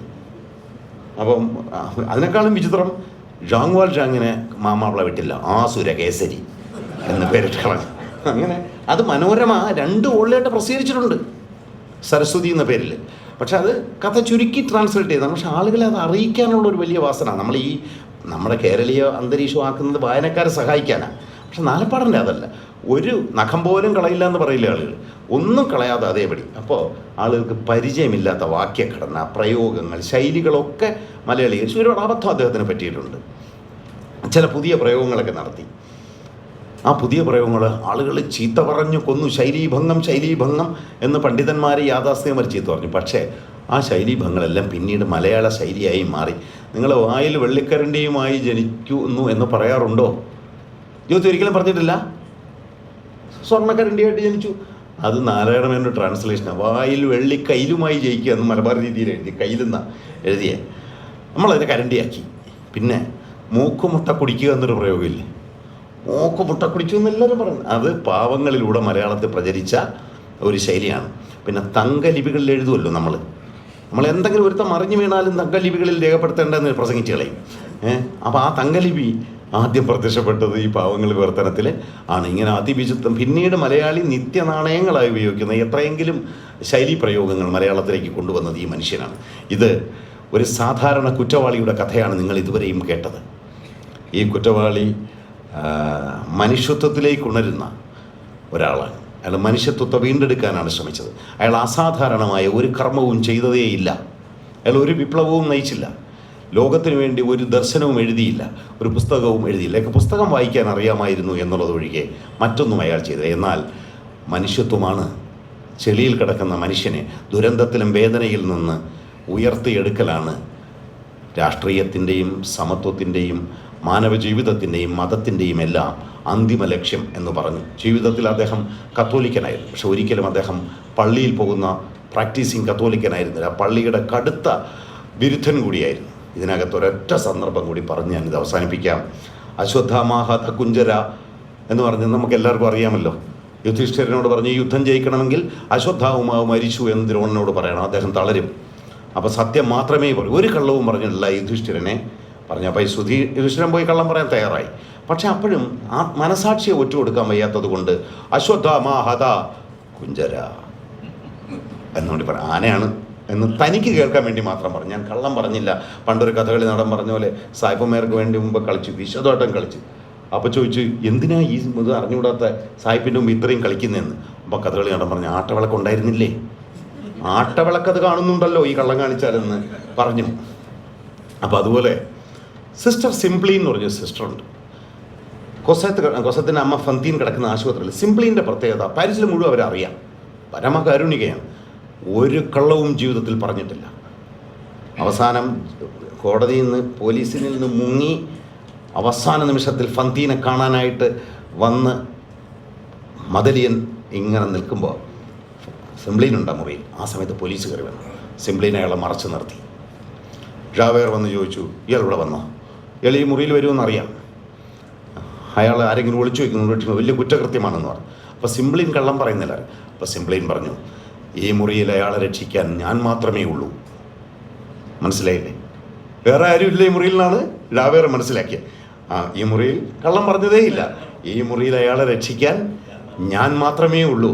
അങ്ങനെ ക്രിസ്തുവിന് സദൃശയായി തീർന്നു ആ സ്ത്രീ. ഞാൻ എല്ലാവരെയും വീണ്ടെടുക്കുന്നവനാണ്, രക്ഷയുടെ മാർഗമാണ് ക്രിസ്തു എന്ന് പറയുമ്പോൾ യഥാർത്ഥത്തിൽ പള്ളിയെ തള്ളി പറഞ്ഞ ഈ മനുഷ്യൻ ക്രിസ്തുവിലേക്കും ഗാന്ധിയിലേക്കും സമത്വത്തിലേക്കുമൊക്കെയും നാം നയിക്കുകയായിരുന്നു. നാം അതുകൊണ്ട് ഈ 100-ാം വർഷത്തിൽ വിക്ടർ യൂഗോയെയും നമസ്കരിക്കുന്നു, ആലപ്പാട്ട് നാരായണ മേനോനെയും. ഒപ്പം ആ പുസ്തകത്തെ മലയാളിക്ക് നൽകുന്നതിന് വേണ്ടി ഒരു മനുഷ്യനും ചെയ്യാത്ത മഹാത്യാഗം അനുഭവിച്ച മഹാകവി വള്ളത്തോൾ നാരായണ മേനോനെയും നാം നമസ്കരിക്കുന്നു. 1950കളിൽ മാതൃഭൂമി അത് പ്രസിദ്ധീകരിക്കാൻ തുടങ്ങിയതോടുകൂടിയാണ് കേരളത്തിലെ എല്ലായിടവും പാവങ്ങൾ എത്തിച്ചേർന്നത്. ഇത്രയും നേരത്തെ ക്ഷമാപൂർവ്വം കേട്ടുകൊണ്ടിരുന്ന എല്ലാവർക്കും എൻ്റെ നമസ്കാരം. ഇത്തരത്തിലൊരു പ്രഭാഷണത്തിലൂടെ നമ്മളെ വിസ്മയിപ്പിച്ച പ്രിയപ്പെട്ട PK രാജശേഖരന് ഒരു ആദരവ് നൽകുന്നതിന് ശ്രീ പാലോട് രവി ക്ഷണിക്കുകയാണ്. അപ്പോൾ ഈ പൊന്നാട എന്നുള്ള ഒരു സംവിധാനം മാറ്റണമെന്നുള്ളത് DCC പ്രസിഡൻ്റിൻ്റെ നിർദ്ദേശമുള്ളതുകൊണ്ട് പൊന്നാടയ്ക്ക് പകരം നമ്മൾ മുണ്ടാടയാണ് കൊടുക്കുന്നത്. അദ്ദേഹത്തിനെ ആദരിക്കുന്നതിന് ശ്രീ പാലോട് രവിയും ആദരവ് ഏറ്റുവാങ്ങുന്നതിന് ശ്രീ PK രാജശേഖരനെ ക്ഷണിക്കുന്നു. തുടർന്ന് വിതുര ശശി സാറ് ശ്രീ പാലോട് രവിയുടെ സഭാസംവാദം എന്ന പുസ്തകം അദ്ദേഹത്തിന് ഉപഹാരമായി സമർപ്പിക്കും.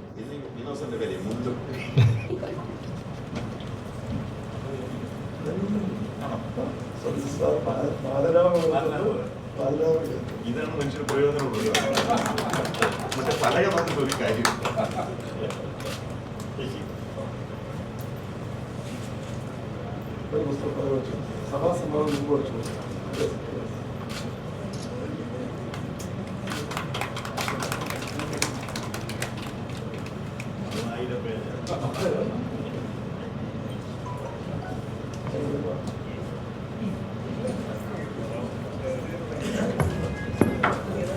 കഴിഞ്ഞ ഫംഗ്ഷന് നമ്മൾ തീരുമാനിച്ചാണ് പ്രഭാഷണത്തിന് ശേഷം പിന്നെ ആശംസകളില്ല എന്നുള്ളത്. അതുകൊണ്ട് തന്നെ ഈ സൗമ്യദീപ്തമായ ചടങ്ങിന് നന്ദി പ്രകാശിപ്പിക്കുവാൻ അഡ്വക്കേറ്റ് ഷിജുലാലിനെ ക്ഷണിക്കുന്നു.